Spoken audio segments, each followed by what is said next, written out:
Buenos días, yo soy Alejandro Frank, el coordinador del Centro de Ciencias de la Complejidad, y me da un gran gusto estar aquí en esta mesa redonda, inauguración del seminario sobre cuidados. Y para darles la bienvenida, quiero decir que es un especial placer, porque el Centro de Ciencias de la Complejidad partió desde el ámbito de las ciencias duras, vamos a decir, o las ciencias naturales, hemos ido poco a poco creciendo hacia las ciencias sociales y las humanidades. Y el tema, por supuesto, pues es un tema que nos interesa muchísimo. Nosotros hemos entrado a ese tema de una manera muy particular durante la pandemia, por ejemplo, y en base a los problemas que ha habido en la universidad, hemos creado varias plataformas, como son Puma Móvil, que es un proyecto para hablar de movilidad y que efectivamente está orientado más que nada a la seguridad y a la seguridad de las mujeres, más que nada. Y el segundo es una plataforma que se llama el Buzón Puma y cuyo objetivo, espero pronto poder hablar con todos ustedes sobre esto, es la prevención y la educación en el tema del acoso en la universidad. El C3 tiene solo 5 o 6 años realmente en actividades plenas y de verdad quiero darles la bienvenida a todos ustedes. Queremos en los años que vienen ser una parte importante de los planteamientos, de la manera de hablar unos con otros, un lugar de encuentro. Así es que bienvenidos todos y muchísimas gracias por estar aquí con nosotros.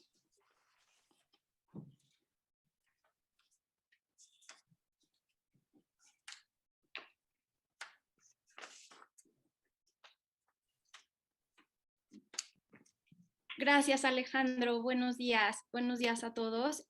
Estaba justo llamando a la doctora Medina Mora, que no la veíamos por aquí. Buenos días, doctora. Gracias por estar con nosotros también. Muchas gracias y perdón. No, al contrario. Muchas gracias por estar aquí. Y bueno, muchas gracias a todos. Gracias, Tamara. Gracias, Guadalupe. Gracias también a los invitados con los que conversaremos esta mañana.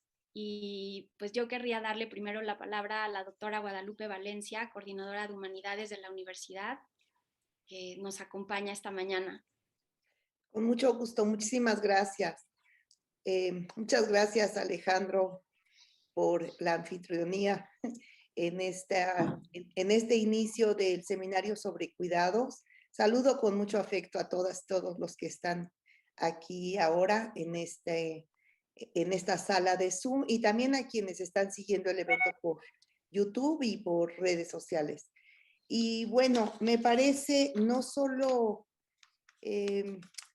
pertinente un seminario sobre cuidados, sino importante y urgente por el momento que vivimos hoy como humanidad.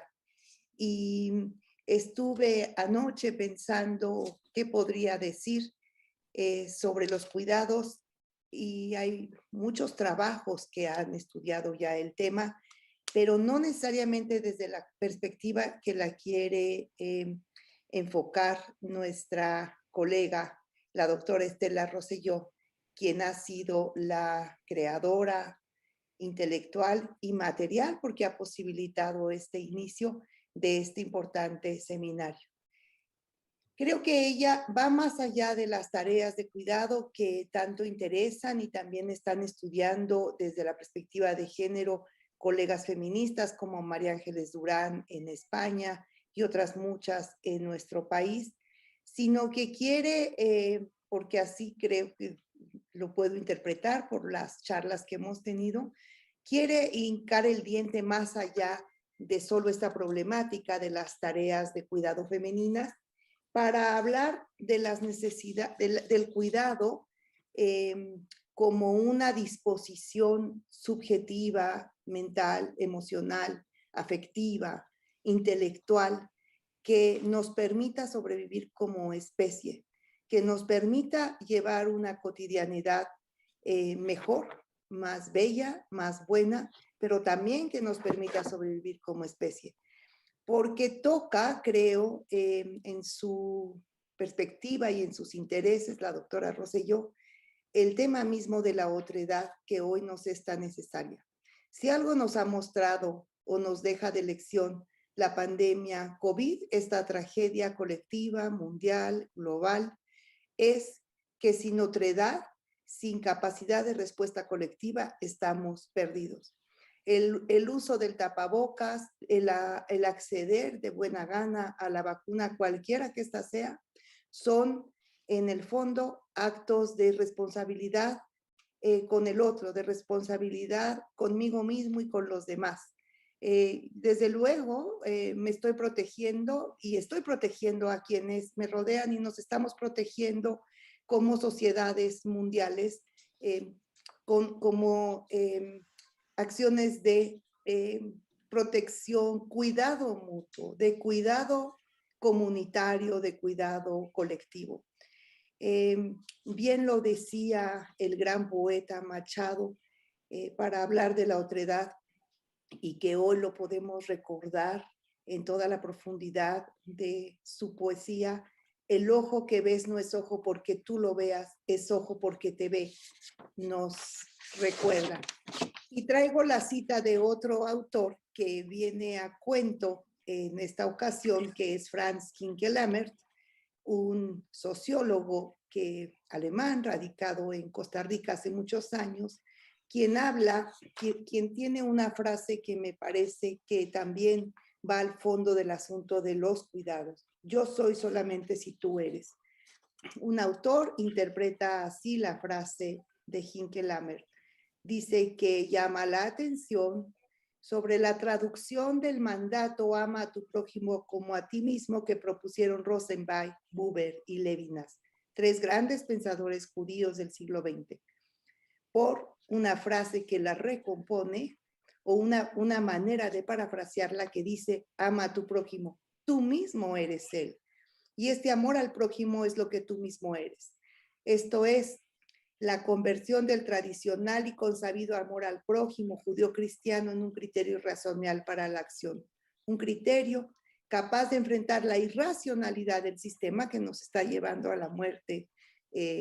Todos lo sabemos, vamos hacia allá como especie, y que supone una comprensión del sujeto diferente a la de individuo aislado y egoísta, porque se trata de una intersubjetividad que incorpora la vida del otro social y de la naturaleza, porque las tareas de cuidado y el cuidado mutuo implica este cuidado a la naturaleza como condición de posibilidad de la propia vida individual y genérica, como género humano en este caso.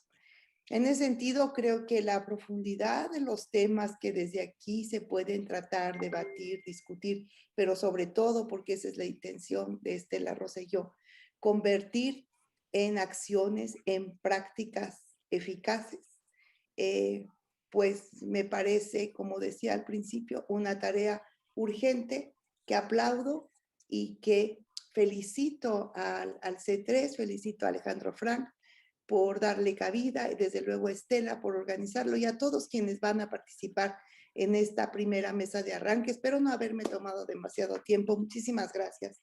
Muchas felicidades. Muchísimas gracias, Guadalupe. Te agradezco mucho que estés aquí. Gracias por siempre haber estado entusiasta e interesada en este proyecto desde que lo platicamos al principio. Así que es un gusto y una alegría estar ahora sí aquí ya en el C3, arrancando esto de lo que hemos hablado contigo, con Tamara, con Frances, con Alejandro. Muchas gracias. Este es un proyecto, como lo diré más adelante, colectivo, no es un proyecto personal, sino más bien es un proyecto que trata de sumar todo lo que ya hacemos en la universidad, todo lo que se hace en otros lugares, en otras instancias públicas, en otras universidades. Y bueno, pues para mí es realmente un gusto y una alegría estar esta mañana con todos ustedes. Agradezco mucho a las autoridades universitarias, a nuestros distinguidos invitados y también a todos los amigos y los estudiantes y todo el público que ha podido conectarse a la transmisión esta mañana. Yo voy a leer muy rápido algo para presentar un poco cómo surgió también la idea del seminario, para después dar ya inicio nada más a darle un momento la palabra a Frances Rodríguez Van Gort y ya iniciar con nuestra conversación esta mañana. Entonces voy a tomarme unos minutos, no voy a extenderme mucho, pero sí me parecía importante leer unas cositas que había preparado para hoy. Es una alegría estar aquí reunidos desde el C3 de la Universidad Nacional Autónoma de México para dar inicio a un proyecto cuyo propósito más importante es inaugurar una conversación continua, multidisciplinaria, que permita imaginar desde un lugar distinto nuevas ideas y soluciones para vivir en paz, con bienestar, confianza, seguridad, salud, equidad, libertad y justicia. Pensar y discutir en conjunto qué son y qué significan los cuidados para la vida y el bien común en pleno siglo XXI es preocuparse por fortalecer en nuestras sociedades contemporáneas el respeto a la dignidad y a la diversidad humanas. Es también hacerse cargo de una reflexión que haga posible la defensa de la biodiversidad y la implementación de acciones sustentables que garanticen la continuidad de la vida en nuestro planeta. Hace aproximadamente 4 años estaba en el salón de clases de la Facultad de Filosofía y Letras en el curso de licenciatura de Historia Cultural que imparto allí cada semestre. Eran años ya complicados para nuestra comunidad y esa mañana en especial estábamos tensos y preocupados por ciertos acontecimientos violentos que habían ocurrido recientemente. Los estudiantes querían hablar al respecto y les pedí que aprovecháramos la sesión para exponer los problemas cotidianos que vivían como estudiantes y jóvenes que debían desplazarse de sus hogares a CEU todos los días. La conversación de aquella mañana fue realmente rica e interesante. En primer lugar, por la claridad con la que los estudiantes expusieron las situaciones adversas a las que los y las jóvenes mexicanos tienen que hacer frente día con día en nuestro país, pero sobre todo por la creatividad de las medidas que propusieron para poder encararlas. Recuerdo bien algunos de los problemas que entonces se mencionaron en clase: exposición constante a todo tipo de violencias, miedo, sentimientos de desconfianza hacia los otros y una permanente sensación de inseguridad, dificultades para comer sanamente, desconocimiento de los canales institucionales de apoyo psicológico para atender la depresión que muchos sufrían. La lista era larga y obviamente no voy a reproducirla completa. Lo que quiero compartirles es lo que permeaba en ella, eran fuertes sentimientos de amenaza, desamparo y soledad. Finalmente, en algún momento en la discusión, tomó la palabra cambio. Lo que realmente queremos es volver a construir comunidad, sentirnos parte de ella, poder cuidarnos nosotros mismos y también poder cuidarnos entre todos. A partir de ese momento me quedó muy claro. La respuesta estaba allí. Hacía tiempo que nos habíamos olvidado de lo más simple y de lo más elemental, que no era otra cosa que cuidarnos y cuidar a los demás para poder vivir todos juntos, reconociendo nuestra vulnerabilidad, esa que nos une a todos como seres humanos. En efecto, lo que hacía falta para poder resolver muchos de los problemas graves que nos aquejan en esta época de transición y redefinición histórica es volver a ver a los que nos rodean como seres humanos dignos de cuidado, más allá de su género, su orientación sexual, religión u origen étnico, sin importar, tal como señala Joan Tronto, si los conocemos, si los queremos o no. Hoy, 4 años después de aquel hallazgo revelado por mis estudiantes de licenciatura, la pandemia nos ha hecho aún más evidente lo que ya sabíamos hace tiempo. Vivimos en un mundo asolado por la desigualdad, la destrucción de la biosfera, la violencia y un individualismo egoísta que aliena a las personas, que nos vuelve invisibles frente a la indiferencia de los otros. La enfermedad y la muerte de los 2 últimos años han enrarecido la vida en medio de mucho dolor y mucho miedo, y han incrementado las sensaciones de inseguridad e incertidumbre para todos. Efectivamente, no tenemos una idea clara de hacia dónde irán nuestras sociedades y nuestro mundo. Sin embargo, sí tenemos absoluta certeza, o deberíamos tenerla, de que es momento de cambiar el rumbo para intentar hacer muchas cosas de otra manera. En ese sentido, el seminario de investigación que inauguramos el día de hoy abre la oportunidad de tener un espacio de reflexión colectiva y transversal alrededor de los múltiples tipos de cuidado necesarios para sanar los tejidos sociales rotos, para combatir la violencia, preservar el medio ambiente y la vida en el planeta, recuperar la confianza y esperanza en que es posible construir un futuro más digno, más incluyente, más sano y más pacífico para todos. Los casi 2 años de pandemia han demostrado que es urgente volver a tejer un vínculo entre la ética, la política y el conocimiento para construir saberes que inspiren nuevas políticas públicas orientadas a conservar los ecosistemas, a combatir el cambio climático, a respetar la diversidad cultural, promover la equidad, establecer nuevas relaciones de solidaridad, protección y empatía, y hacer posible el diálogo y la verdadera escucha entre todos los seres humanos sin importar sus diferencias. En ese contexto, los cuidados tendrían que entenderse como presupuestos centrales para la gobernabilidad, la resolución de conflictos y para imaginar nuevas formas de reproducción económica y social más justas. Ahora bien, para que este proyecto logre construirse y consolidarse realmente, es necesario sumar esfuerzos. Este no puede ser un proyecto personal, sino la empresa de muchos. Un espacio para que todos aquellos que estamos interesados en trabajar, aprender y sobre todo cuidar y ser cuidados, caminemos juntos hacia un mismo derrotero. Actualmente, nuestra universidad cuenta con muy interesantes programas, seminarios, cursos, diplomados, conferencias, publicaciones, talleres, foros que han abordado el tema de los cuidados o problemas muy relacionados con ellos desde diferentes perspectivas. Sin embargo, por ahora, no parece que haya habido mucha comunicación entre ellos para trabajar de manera conjunta. Es fundamental empezar a articular una relación académica que permita sumar todas las voces que ya existen y con ello seguir avanzando en la construcción de conocimiento y ética de los cuidados en nuestra universidad. Para ello, una de las primeras tareas a la que nos hemos dado es la elaboración de una base de datos para sistematizar qué se hace en torno a los cuidados de la persona, el medio ambiente y la paz en nuestra casa de estudios. Ubicar en qué facultades, escuelas, programas, centros e institutos se hace para con ello comenzar a construir una red interdisciplinaria que haga posible sumar y aprovechar lo que ya hacemos en la UNAM. Invitamos a quienes quieran estar en este primer directorio a que nos escriban para que estén suscritos en él.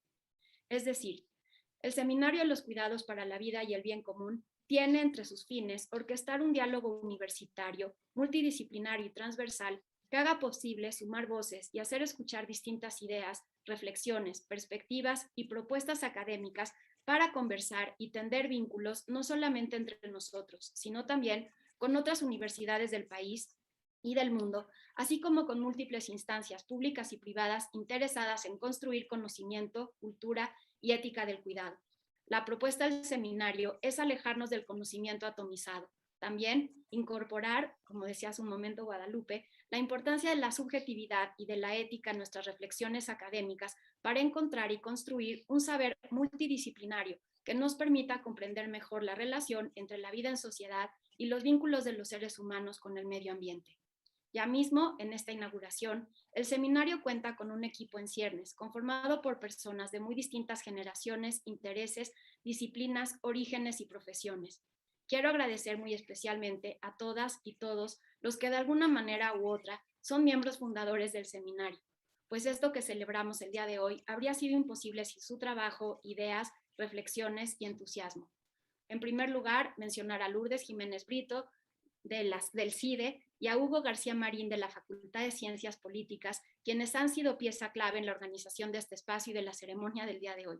A Mónica Adriana Mendoza de la Facultad de Filosofía y Letras, a Rocío Amador, Virginia Guedea, Tere Álvarez y Casa, Joaquín González Casanova, Alfredo Ávila. A Juan José de Régules, a María Alba Pastor, Alejandro Araujo, Alicia Girón, Socorro Soberón, Alicia Mayer y Benjamín Juárez Echenique desde nuestras sedes en Canadá y en Boston. Gracias a Nadine Gassman, a Claudio Lomnitz y a Javier Elguea, a Darren McMahon de Dartmouth College, a Gabriela Pulido y Olivia Gal por sus ideas y por sus valiosas intermediaciones.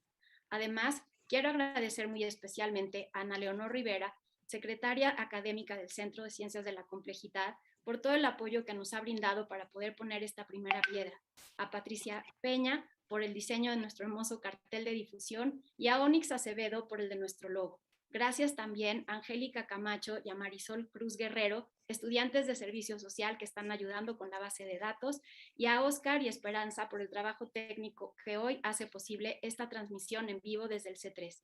He dejado para el final mi agradecimiento para Alejandro Frank, Frances Rodríguez Van Gort, Tamara Martínez Ruiz y Guadalupe Valencia, todas todos ellos han estado desde un principio acogiendo con gusto, interés y entusiasmo la idea de comenzar a fortalecer y desarrollar con mayor convicción la agenda universitaria de los cuidados para la vida y el bien común.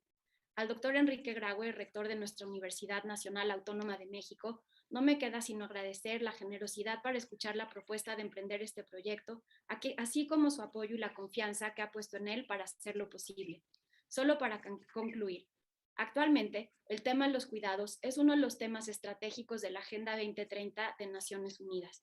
Es importante recordar que nuestro país ha manifestado gran interés en él al crear la Alianza Global de los Cuidados, al elevar a rango constitucional el derecho a cuidar y a recibir cuidado, así como al impulsar la creación de la Ley del Sistema Nacional de los Cuidados, iniciativas todas que buscan poner en el centro de la vida pública el problema de cómo construir bienestar y bien común mediante la redistribución de los cuidados en la vida económica y cotidiana. En ese sentido, el Seminario de Investigación de los Cuidados para la Vida y el Bien Común del C3 buscará ser un interlocutor que desde el rigor y el trabajo académico pueda aportar con el compromiso social que ha caracterizado siempre a nuestra universidad nuevas ideas y reflexiones que incidan en las acciones y políticas públicas necesarias para dar un nuevo lugar a una de las dimensiones más complejas y más necesarias de la vida humana. Y no sé si ya está aquí Frances en este momento. Creo que no ha llegado.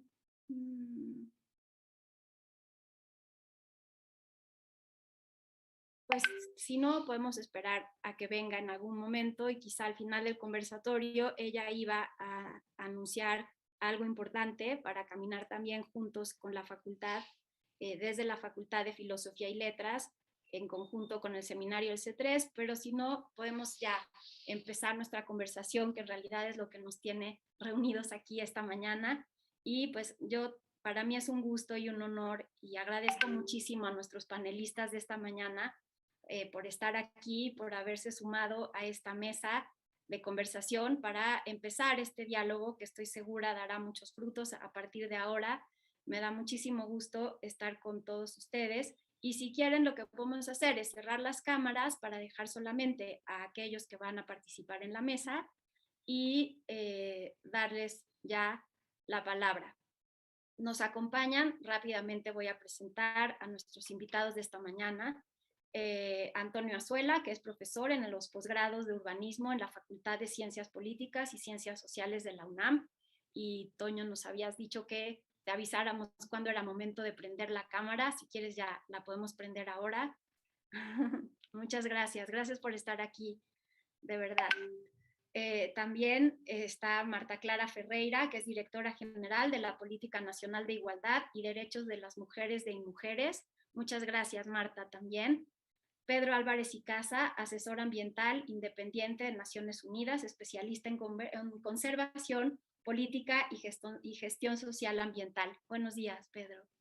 María Elena Medina Mora, directora de la Facultad de Psicología, especialista en salud mental, adicciones, salud pública y psicología social. Muchas gracias, doctora, por estar aquí también esta mañana. Fernando Escalante Gonzalvo, profesor del Colegio de México, sociólogo, especialista en estudios culturales y antropológicos, cuyos artículos en la prensa estoy segura que todos conocemos.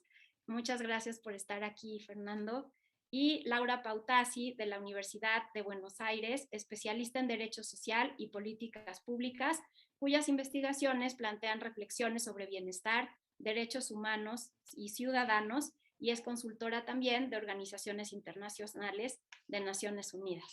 Muchas gracias a todos por estar aquí y a mí me gustaría empezar esta conversación si cada uno de ustedes, desde la disciplina y lo que ustedes hacen, pudiera colocar en la mesa de discusión la importancia que tiene en nuestro mundo actual hablar sobre los cuidados, pensar en ellos desde distintas perspectivas y disciplinas.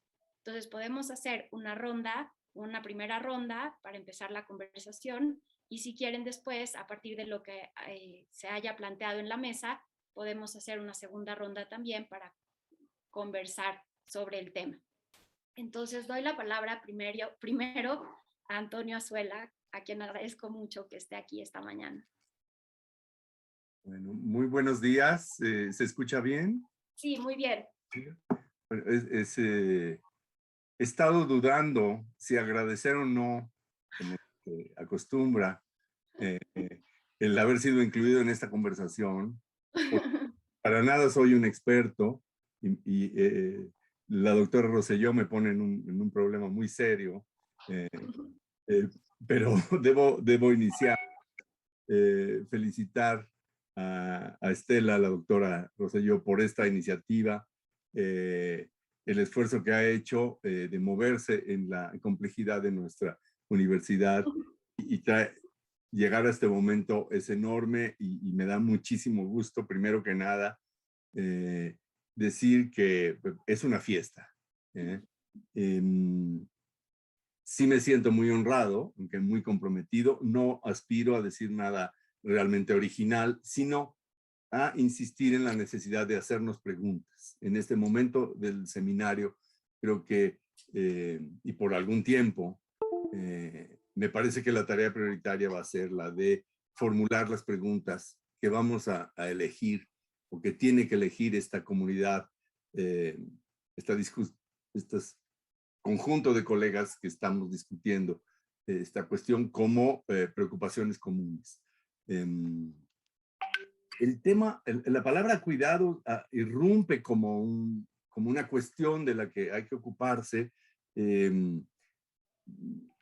con esta ambición de manera relativamente reciente. Para muchas personas, ver que hay un seminario de cuidados o que hay una iniciativa sobre esto parece como extraño y sin duda algo similar a lo que ocurrió con la palabra memoria cuando aparecen los estudios de historia. ¿Por qué de repente importa la memoria? Bueno, es que en la disciplina histórica hay constataciones de que la memoria está funcionando de una manera distinta para producir imágenes del pasado y del futuro. Y yo creo que lo mismo va a pasar con la palabra cuidados, que se va a ir estabilizando como un referente para pensar muchas cosas desde una perspectiva distinta. Vale la pena recordar un poco la trayectoria que ha tenido el tema. Surge, sin duda, de una preocupación profesional y sociológica y de una constatación obvia en relación con una carga desproporcionada que tienen que padecer ciertos sectores sociales, sobre todo mujeres, en el tema de cuidados, dentro del mundo profesional de la salud pública, y va derivándose hacia otras áreas, ¿no?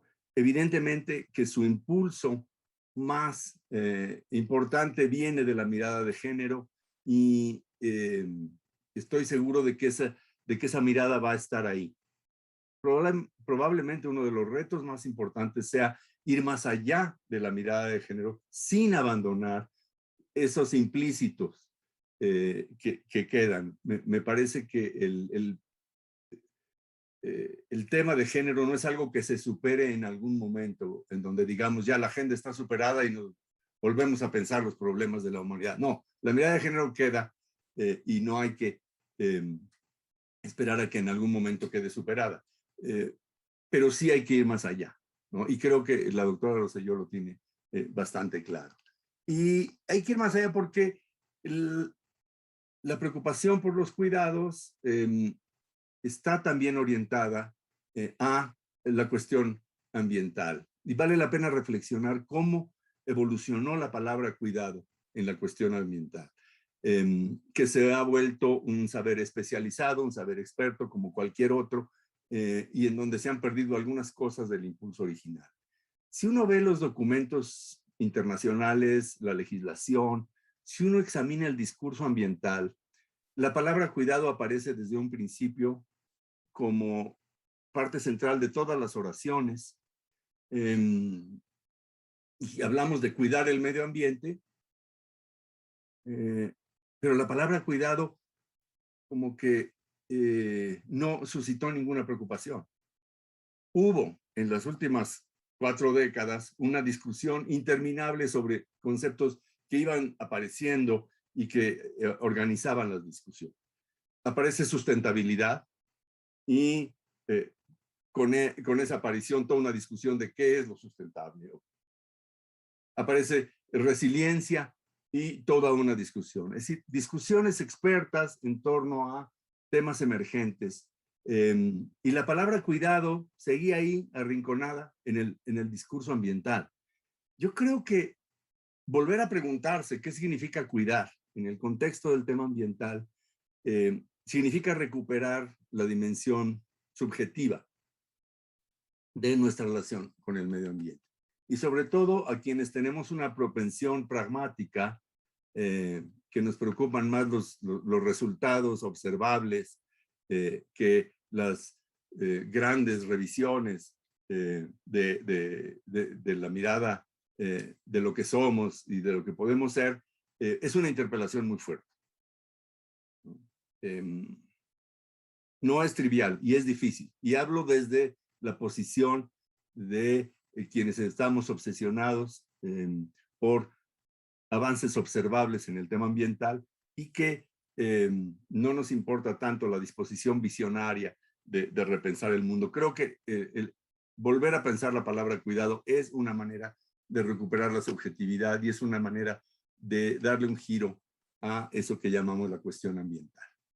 Ahora, ¿cómo iniciar un proyecto como este? Me parece que es una buena oportunidad para decir que no se trata de definir problemas, sino de ponerse de acuerdo en preguntas.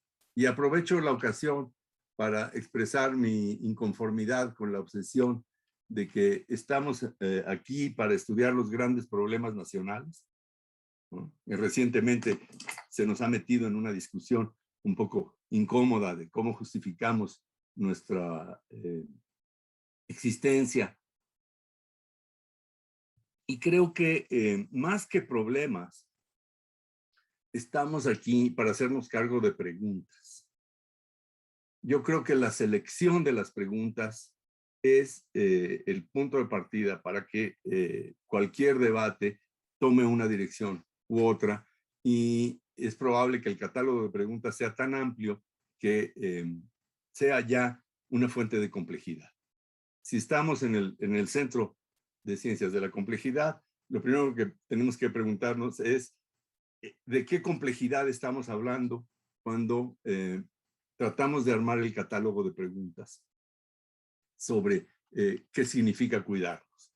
Y van desde cuáles son las historias de los cuidados, de dónde sale esto del cuidado, con el riesgo siempre de caer en una conversación autorreferencial.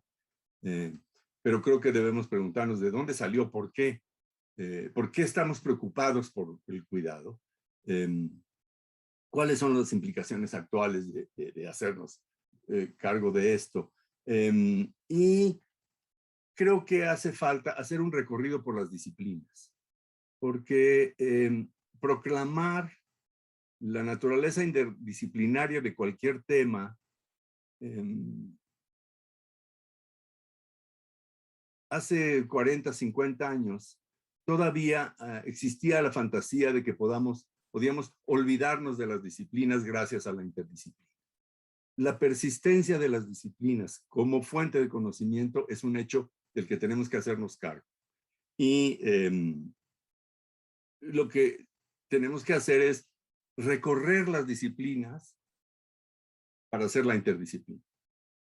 Y ni modo, hay que hacer ese recorrido. Yo creo que si hablamos del pensamiento político, cuidar nos lleva a una forma más de desestabilizar la relación entre público y privado.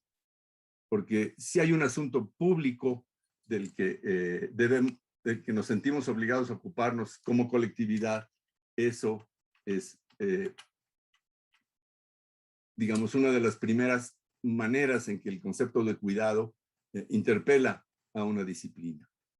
Los asuntos públicos son los asuntos de los que hay que cuidarnos colectivamente.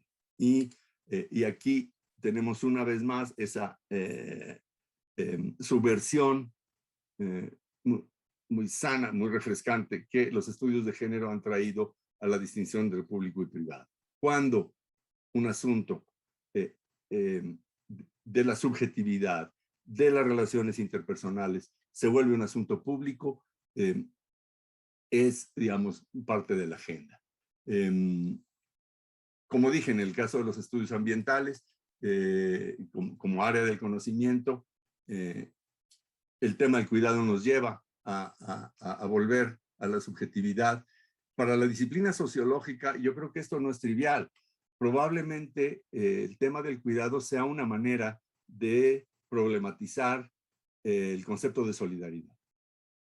Evidentemente, sin regresar a las connotaciones organicistas de su origen histórico a finales del siglo XIX con Durkheim, y tratando de superar el manoseo del que fue objeto el concepto de solidaridad a fines del siglo XX, pero creo que sí hay una beta para repensar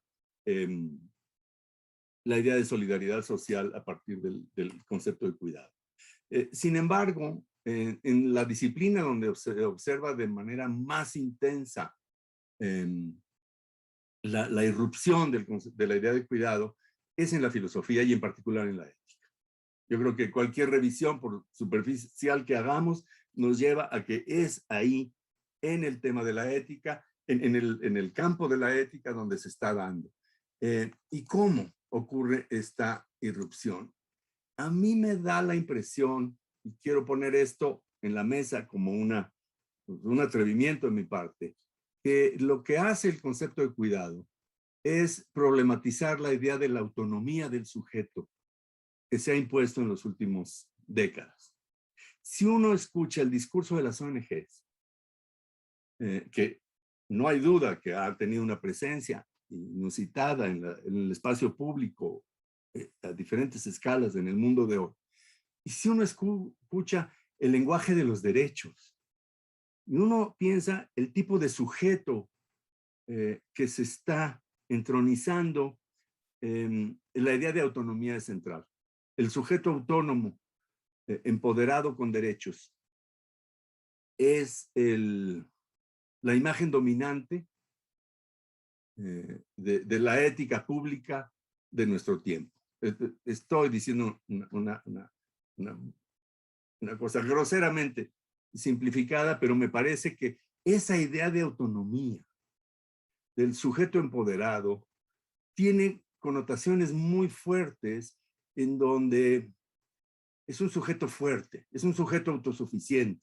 Su relación con el Estado es la de la capacidad de exigir. Un Estado que se invisibiliza pero se agranda al mismo tiempo, porque suelen ser discursos antiestatistas que por lo tanto se niegan a la pregunta de cómo satisfacer esas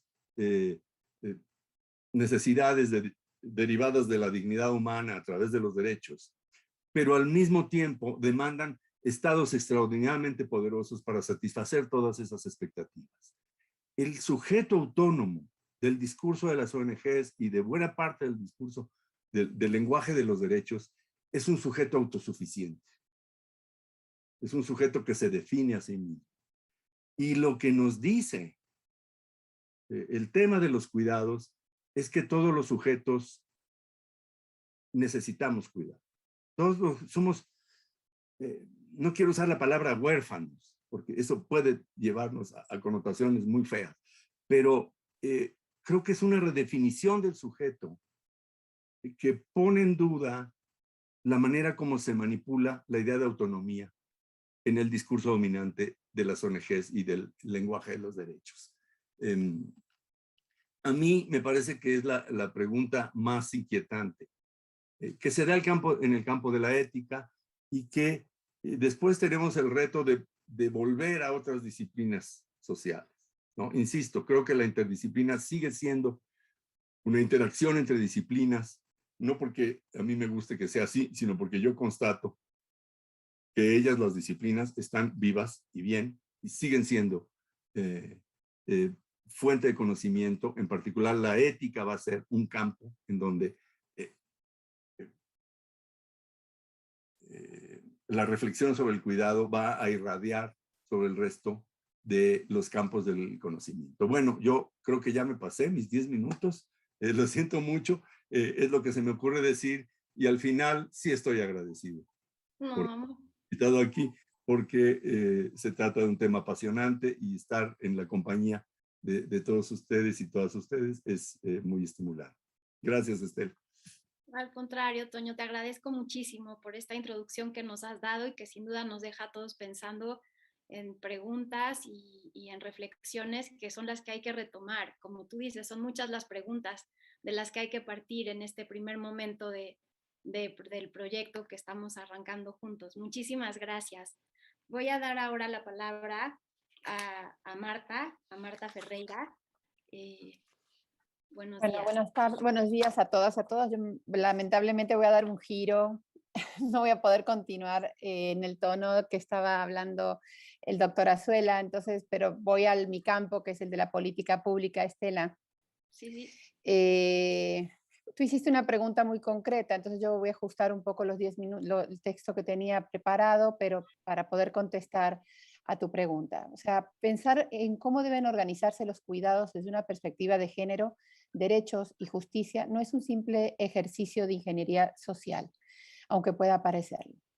Las académicas feministas han avanzado mucho en las últimas décadas en la cuestión del impacto económico y social de la división sexual del trabajo, en la repercusión diferenciada que tiene el uso del tiempo en los proyectos y en las trayectorias de vida entre hombres y mujeres.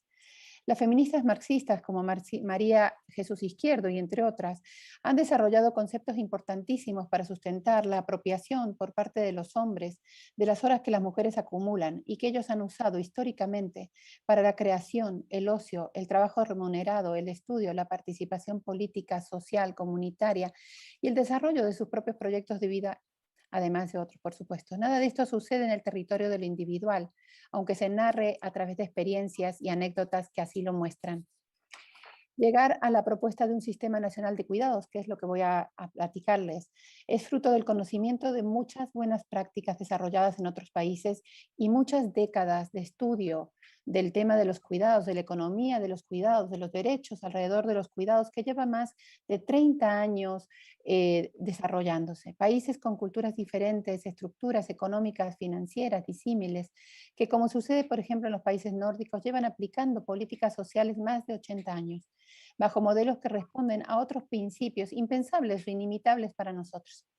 Esto no significa que esas experiencias no nos dejen enseñanzas que tienen que ver con el cómo se construyen los cuidados sobre la base de los derechos individuales altamente significados por el trabajo en condiciones en donde las redes sociales no se usan para compensar la negligencia o dejación de responsabilidades del Estado, como sucede en nuestra región.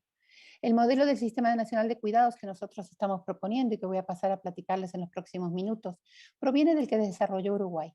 Uno de los puntos más destacados en este sistema es el intenso proceso de debate que se impulsó a nivel nacional y en el que participaron representantes de todos los ámbitos. Otro aspecto que es necesario destacar fue la intención política de hondo calado ideológico de reconocer el derecho a ser cuidado, sea cual sea el grado de vulnerabilidad o dependencia en el que se encuentre la persona. Esto por sí mismo ya le otorga por parte del Estado un reconocimiento y una mirada de ciudadanía. Aquí está Laura Pautasi, así que no voy a entretenerme en este tema porque ella va seguramente a exponer toda la parte que tiene que ver con el cuidado como un derecho. Cuando no se reconocen los cuidados como parte de los derechos de ciudadanía, el Estado tiende a jugar un rol sustitutivo a las familias y aparece solamente en aquellos casos en que la persona no puede organizar y ni garantizar el acceso por sus propios recursos, fallan las redes sociales o no se dispone de ingresos. La visión es totalmente distinta. Los derechos construyen ciudadanos y la calidad de la ciudadanía mejora nuestra democracia. Atender los cuidados desde una perspectiva de derechos es fundamental para apoyar el fortalecimiento de una ciudadanía que entienda la democracia desde un paradigma más amplio que no solo incluya de lo que sucede en el espacio de la política y de lo público, sino también en lo que sucede en términos de redistribución, corresponsabilidad, equidad, justicia en el espacio doméstico. Es necesario entonces comenzar por reconocer el derecho de cuidados como parte de la agenda de los derechos de la persona, respaldados por la abundante normativa nacional e internacional. Esta condición de los derechos de cuidado, al cuidar, a cuidarse, a ser cuidados, como citaba también Estela cuando citaba a Tronto, está relacionado con el derecho al trabajo remunerado, digno, libre de discriminación, en condiciones saludables, el derecho también al goce del tiempo libre, de los beneficios de la cultura, pero también de la participación social, comunitaria y política, debido en gran parte a la redistribución, es decir, lo que una distribución más equitativa del uso del tiempo y del poder implicaría para las mujeres como ganancia o recuperación de horas. El modelo epistemológico y la propuesta política que nos inspira es feminista, porque bebe en las fuentes de más de 2 siglos de pensamiento en favor de los derechos de las mujeres. En materia de la economía de los cuidados, partimos sin lugar a dudas de la idea revolucionaria de que lo personal es político, lo cual abrió las puertas para repensar la idea de lo político que hasta ese momento, hasta la publicación del libro de Millet y de las reflexiones de Hanisch en 1969 sobre política sexual, se reducía a todo aquello que sucedía en el espacio público y por lo tanto masculino. El ámbito de lo doméstico, reservado principalmente para las mujeres, comenzó a ser entendido y explicado en su dimensión política. Los cuidados, los trabajos del hogar no remunerados cobran a partir de ese momento una dimensión de análisis que no ha dejado de crecer. Las aportaciones de las académicas feministas fueron fundamentales para la medición de la contribución no remunerada de las mujeres a la economía de los países. Las demógrafas e investigadoras feministas hicieron también sus aportaciones al comenzar a medir el impacto de género en el uso del tiempo. Las feministas llevan más de 30 años reflexionando sobre el tema de la economía de los cuidados y todos los temas que derivan de ello. Pero ¿cuál es el costo de oportunidad en la vida, en proyectos, en impactos directos culturales, económicos, políticos, sociales, artísticos, del tiempo que ocupan las mujeres en cuidar y en realizar trabajos del hogar que no son remunerados? Por ejemplo, menor tiempo para el aprendizaje, la especialización, el ocio, la participación social, política, mayores dificultades para insertarse en un trabajo fuera del hogar, mayores obstáculos para avanzar en carreras educativas y laborales, lo que también en el caso de las niñas tiene implicaciones en los embarazos adolescentes, en todo lo que va a eso implicar e impactar en su calidad de vida. Mayor participación en trabajos de menor valoración y menores ingresos, mayor participación en el trabajo informal, en el cual las mujeres pueden tener un mayor control sobre su tiempo, aunque en este tipo de trabajo sea más precario y no les brinde una protección social. Como ustedes saben, de los 2 millones de mujeres trabajadoras del hogar en México, aproximadamente el 98% no tiene una protección social laboral. Entonces, no solamente son los trabajos de cuidado que se realizan de manera no remunerada, sino que cuando son remunerados, son muy mal remunerados. ¿Cuál es la situación actual en nuestra región? En México, como en América Latina y el Caribe, los sistemas de protección social están centrados en apoyos económicos por parte de los regímenes de pensiones, principalmente, y cobertura médica, a excepción de Uruguay, que como les decía antes, tiene un sistema integral y universal para personas dependientes. La primera tarea pendiente en materia de cuidados es la identificación de quiénes son las personas que necesitan ser cuidadas, realizar estos mapas de cuidado que no solamente nos permitan saber quiénes son las personas que necesitan ser cuidadas, sino también cuáles son los recursos deficientes, poco fragmentados, que existen y dónde. Y también un análisis que hoy tenemos en el gobierno la posibilidad, con ayuda y apoyo de ONU Mujeres y de CEPAL, de saber cuánto cuesta solucionar ese problema específico en esas comunidades, a un 20%, a un 30%, solucionar el tema de los cuidados de los 14 millones de niños de 0 a 6 años de este país, cuánto costaría y cuánto tiempo nos llevaría a recuperar la inversión establecida. Las políticas públicas de cuidado tienen que enfrentar la paradoja que es poder resolver lo individual desde lo social. Los tiempos de vida, los procesos vividos desde lugares singulares, tienen que hallar una salida en este variado y escaso menú de la oferta pública de cuidados. Hoy en México no existe una estrategia coordinada aún para resolver la fragmentación, disímil calidad, escasez de recursos de cuidados, porque de manera general los estándares de calidad de servicios de cuidados siguen siendo tan altos, establecidos por, en este caso, la SEP, que no son ni siquiera viables para su ejecución.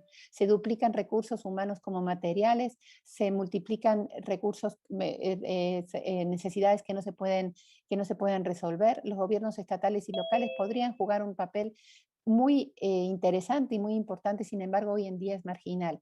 Esta sociedad mexicana, heredera de un modelo mediterráneo y familista, la indiferencia ancestral de un Estado que frente a las responsabilidades en este sentido le deja el papel y la solución a las mujeres, porque finalmente las mujeres y las niñas en esta región, en este país, cuidan de manera gratuita.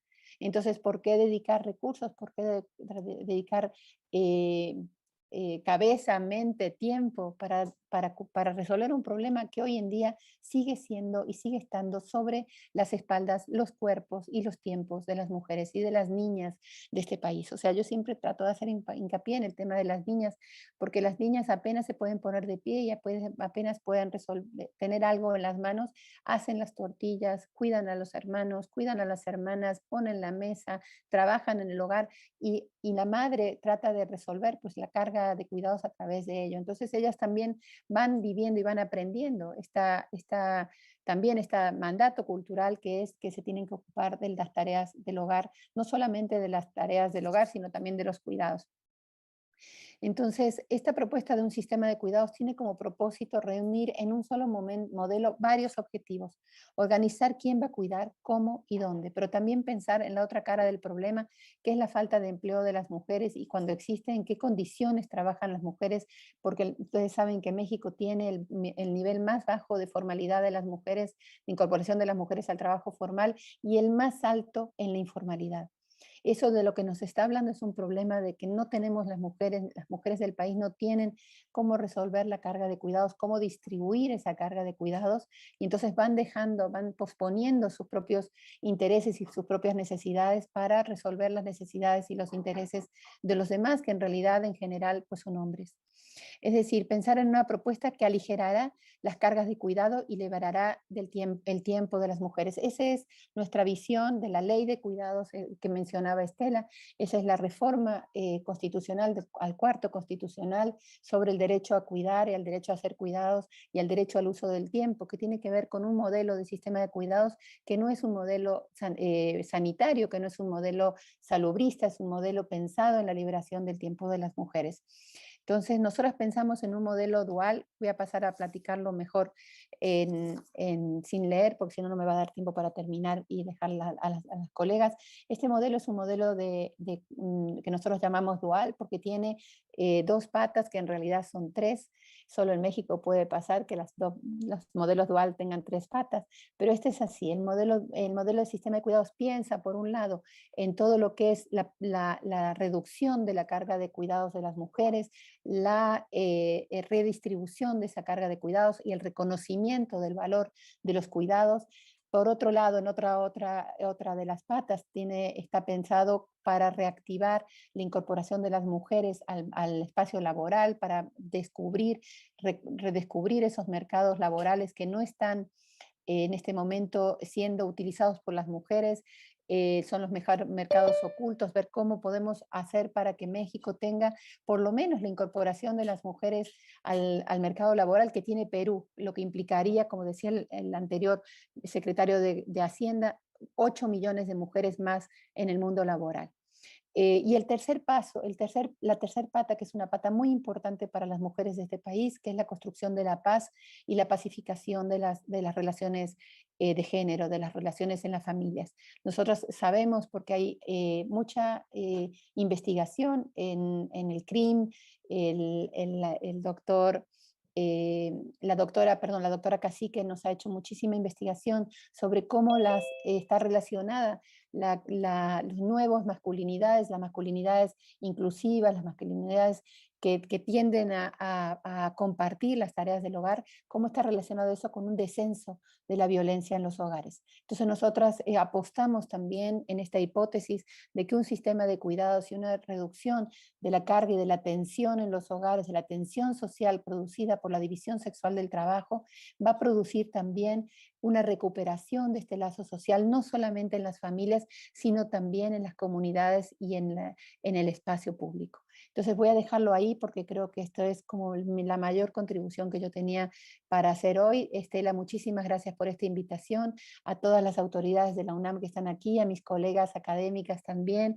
Las saludo con mucho cariño y espero que podamos seguir dialogando en este entorno. Muchas gracias, Estela. Muchísimas gracias a ti, Marta. También qué interesante lo que nos has dicho. También nos deja pensando un montón de cosas. Y bueno, yo sí que veo mucha relación entre lo que nos decía hace un momento Antonio y lo que nos dices tú. Se me van ya ocurriendo relaciones que seguramente serán muy importantes para poder discutir muchos de los temas que se están poniendo aquí en la mesa el día de hoy. Muchas gracias. Y ahora podríamos seguir, por favor, con la participación de Pedro Álvarez y Casa, que está por aquí, que también me da muchísimo gusto saludarlo y también le agradezco mucho estar aquí esta mañana con nosotros. Pedro, te escuchamos. Muchas gracias, Estela, y muchas gracias, colegas, por la oportunidad de tener este espacio de conversación. Y la ventaja también de escuchar a las palabras de Marta y ante las de Antonio, pues me hace repensar algunas de mis propias ideas y creo que eso va enriqueciendo un diálogo transversal entre nosotros. No puede haber una idea prefija, digamos, de lo que hay que decir, sino se va esto haciendo en un proceso dinámico. La primera persona con la que yo pude conversar, digamos, fuera de mi ámbito familiar, en persona sobre el futuro, fue justamente con Estela. Me vino a visitar a mi casa. Fue la primera persona fuera de mi entorno cuidándonos, con la que pude dialogar, y tuve una extraordinaria charla, a mí muy enriquecedora, y de esa charla fue que yo me convencí de aceptar y además de considerarlo un honor estar en este espacio de reflexión, principalmente porque es un mecanismo de irrupción, es una forma diferente de ver las cosas, al menos para mí. Es decir, esta forma de los cuidados en su visión amplia, entendiendo por lo que dice Marta que esto es una historia vieja, pero que esta percepción, vamos a ir de la transversalidad de una nueva reflexión, me animó muchísimo a aceptar participar. También, con las mismas dudas de Toño, si realmente soy una persona adecuada para ello, pero pensando en mi experiencia desde la perspectiva ambiental, dije, bueno, algo podré yo compartir desde mi experiencia, que es similar a Toño con algunos matices de mi propia experiencia profesional. Con ese breve preámbulo quisiera decir que yo creo que la COVID o la pandemia sí ha sido una alerta y creo que por eso el seminario es tan oportuno, sobre los cuidados. Cómo cuidarnos entre nosotros, cómo cuidar nuestro entorno, cómo cuidar el medio ambiente. Creo que hay una cantidad de mensajes que la naturaleza nos está mandando que no acabamos de aceptar y de asimilar, que no vamos por buen camino. La conferencia de las partes, la conferencia de la COP26 y sobre todo el informe del IPCC que anuncia lo mal que lo estamos haciendo para frenar el cambio climático. O sea, no estamos cuidando el planeta, no nos estamos cuidando nosotros, no, los países no están cuidando a los ciudadanos y todos como habitantes de este globo terráqueo parece que no estamos haciendo lo suficiente para parar el cambio climático. Y lo digo también porque la pandemia no es una casualidad, no es un fenómeno aislado, sino tiene que ver con el descuidado que hemos tenido en la naturaleza. Ya sé que hay hipótesis y está en un debate fuerte sobre el origen de la pandemia y, digamos, la transmisión de enfermedades de animales a humanos, que parece que es una de las hipótesis más importantes en torno a la pandemia, pero lo que sí demuestra es un abuso de la naturaleza, un abuso de la fauna, un abuso de los recursos naturales, que está provocando enormes riesgos para el mundo. Yo me hice esas preguntas que coincido con Toño de que los primeros seminarios van a ser de preguntas. ¿Qué cuidar? ¿Por qué cuidarnos? ¿Para qué cuidarnos? ¿Cómo cuidarnos? Para mí parte primero de lo que yo llamaría una percepción, es decir, una manera de innovar y de cambiar de enfoque, como le decía al principio.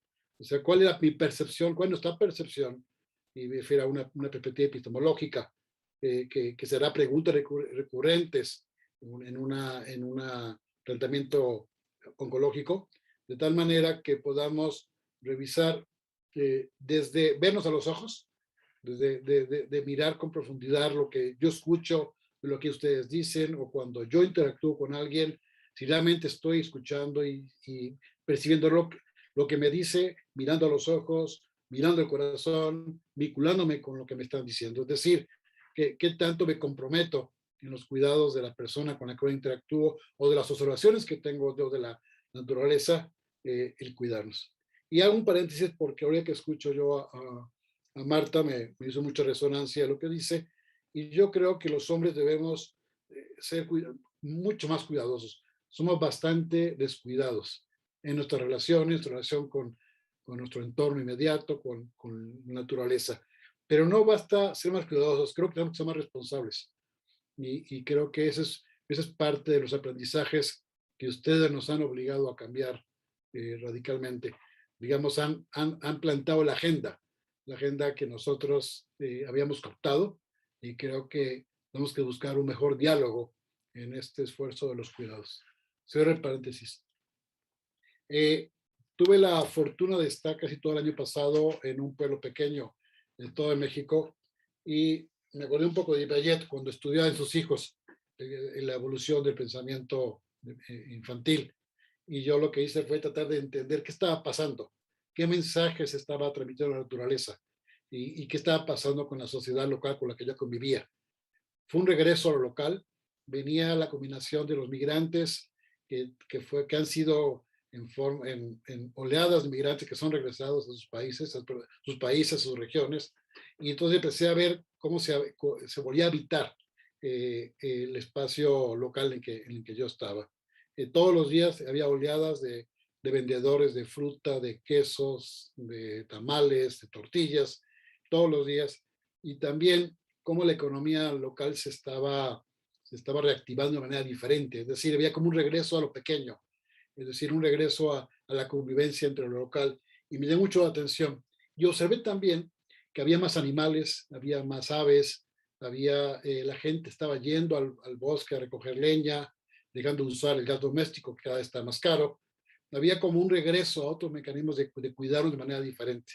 Es decir, regresar a casa, regresar al hogar, y en el sentido amplio de esta palabra del hogar, me hizo pensar que lo que estamos es como cuidando la vida, nuestra vida y la vida de nuestro entorno.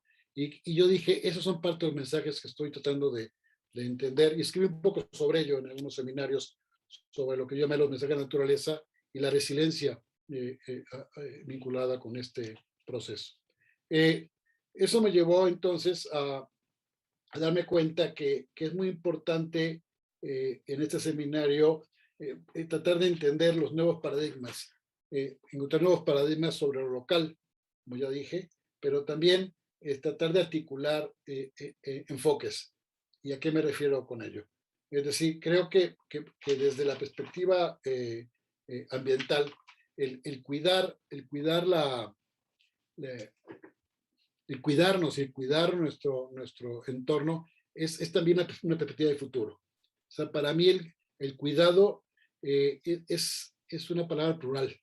Es decir, yo no me imagino cuidarme solo, si no me cuido en un ámbito social, con la gente con la que convivo, con mi familia, con la sociedad, con las reglas que establecemos entre todos para crear confianza, para crear condiciones de convivencia, y que estas reglas de la convivencia en los cuidados de unos con otros es uno de los principios que yo diría que este seminario debería entender. Todos, he empezado mucho, como mencionaba hace rato Antonio, la palabra de cuidado, y dije, es cierto, cuántas palabras nuevas que antes no usábamos ahora son recurrentes. Por ejemplo, antes los que trabajamos en desarrollo rural o en temas de incidencias de grupos sociales, hablamos de participación y organización. Ahora llamamos gobernanza. Hablamos de ecología o hablamos de ambiente. Hablamos de resistencia y hablamos de resiliencia. Y eso tiene también una explicación de la capacidad de adaptarse a los cambios y, en todo contexto, y por supuesto palabras tomadas desde la ecología. Antes se hablaban de los derechos clásicos y ahora hay una nueva digamos, generación de derechos, los RESCA, ¿no? Derechos económicos, sociales, culturales y ambientales. Esta nueva generación de derechos que para mí han irrumpido en forma afortunada en nuestra vida. Hablábamos de protección y ahora hablamos de cuidados. Y me parece que todos tienen que verse de una perspectiva compleja, mucho más amplia de lo que hasta ahorita hemos podido hacer. Para mí, el seminario y este concepto de los cuidados es para mí, como decía yo, una palabra de futuro. Nos cuidamos para el futuro, nos cuidamos para asegurar una mejor relación entre nosotros con nuestro entorno. Y creo que otro aprendizaje que yo he tenido, y me gusta mucho la iniciación del proyecto con el Centro de la Ciencia de la Complejidad, es que no se puede entender en forma lineal los problemas. Es decir, tenemos que abarcar una perspectiva no solo disciplinaria, sino transdisciplinaria y multidisciplinaria sobre la complejidad. Entonces yo solo terminaría mi intervención diciendo que es una gran oportunidad para reflexionar desde diferentes ámbitos y que creo que hay excelentes oportunidades vinculadas con el momento que estamos viviendo a nivel planetario y que nos obliga a la colaboración, a la construcción de confianza y a la búsqueda de nuevas formas de diálogo, hasta en escribir. O sea, yo trato de cómo puedo escribir cualquier texto incluyente, ¿no? Y como ustedes han tenido muchas dificultades, pero aprendo todos los días de cómo puedo usar un lenguaje, primero, que conecte y segundo, que sea incluyente. Y eso va también con una confesión de la dificultad del dominio que los hombres hemos tenido en muchos campos y afortunadamente tenemos que cambiar las formas de las reglas de relación entre todos. Y cuando digo entre todos, ya tengo problemas porque todos, hay que usar una palabra que a veces ya no es fácil de encontrar, pero yo sé que tenemos que explorar. Y voy a terminar con ese nuevo comentario. No creo que es un tema nada más de lenguaje, creo que es un tema de cambio de concepción estructural de nuestra manera de ver el mundo. Y creo que el seminario de los cuidados creo que nos puede ayudar muchísimo a todos y contribuir para que esta propuesta trascienda y cambie la perspectiva que tenemos del mundo y por supuesto en mi enfoque, mi perspectiva inclusive del medio ambiente. Igualmente agradezco la oportunidad de estar aquí y estoy seguro que sobre todo voy a aprender de este diálogo con todos y todas ustedes y dispuesto a colaborar cuando haya que arrastrar el lápiz. Muchas gracias. Muchísimas gracias Pedro por estar aquí, por todo lo que nos has compartido. También nos dejas pensando muchas cosas importantes que vamos sumando ya a este inicio de una conversación tan importante como la que estamos teniendo esta mañana. Gracias por estar. Gracias. Y ahora seguimos, por favor, con la doctora María Elena Medina Mora, que está aquí y también agradezco mucho su presencia. Gracias, doctora, le escuchamos. Pues muchísimas gracias por la oportunidad de estar con ustedes y como ya todo el mundo ha dicho y creo que todos estamos de acuerdo en que será su seminario una gran experiencia de aprendizaje y pues felicito especialmente a Estela por haberlo concebido de esta manera, ¿no? Creo que hemos trabajado mucho sobre el tema desde nuestras diferentes perspectivas. Pues siempre hablamos como de cómo afecta y cuáles han sido las consecuencias y no hablamos tanto como deberíamos de cómo podemos cambiar esa situación, ¿no? Y creo que esto es un elemento muy, muy importante y digamos algo que me llamó mucho la atención de la experiencia de COVID fue cómo la Organización Mundial de la Salud de manera muy temprana pues habló de la sobrecarga de las mujeres, por ejemplo, de cómo tenían el cuidado de la casa, de los enfermos, de los hijos, del trabajo en casa y de ser maestra, pero no se pensó desde esa dimensión en qué hacer para enfrentar esa situación, ¿no? Cuando en realidad, pues esos pesos, esas cargas, tienen que ver con el desarrollo sustentable, tienen que ver con que seamos capaces de sobrevivir. Y entonces, ¿cómo podemos pensar en estas diferentes formas, ¿no? Y creo que desde luego se ha trabajado muchísimo desde el enfoque feminista y se ha trabajado muchísimo en la universidad y en los lugares, pero me parece que tenemos que avanzar un poco más, ¿no? El cuidado no lo podemos contemplar si no consideramos incluido el bienestar emocional, ¿no?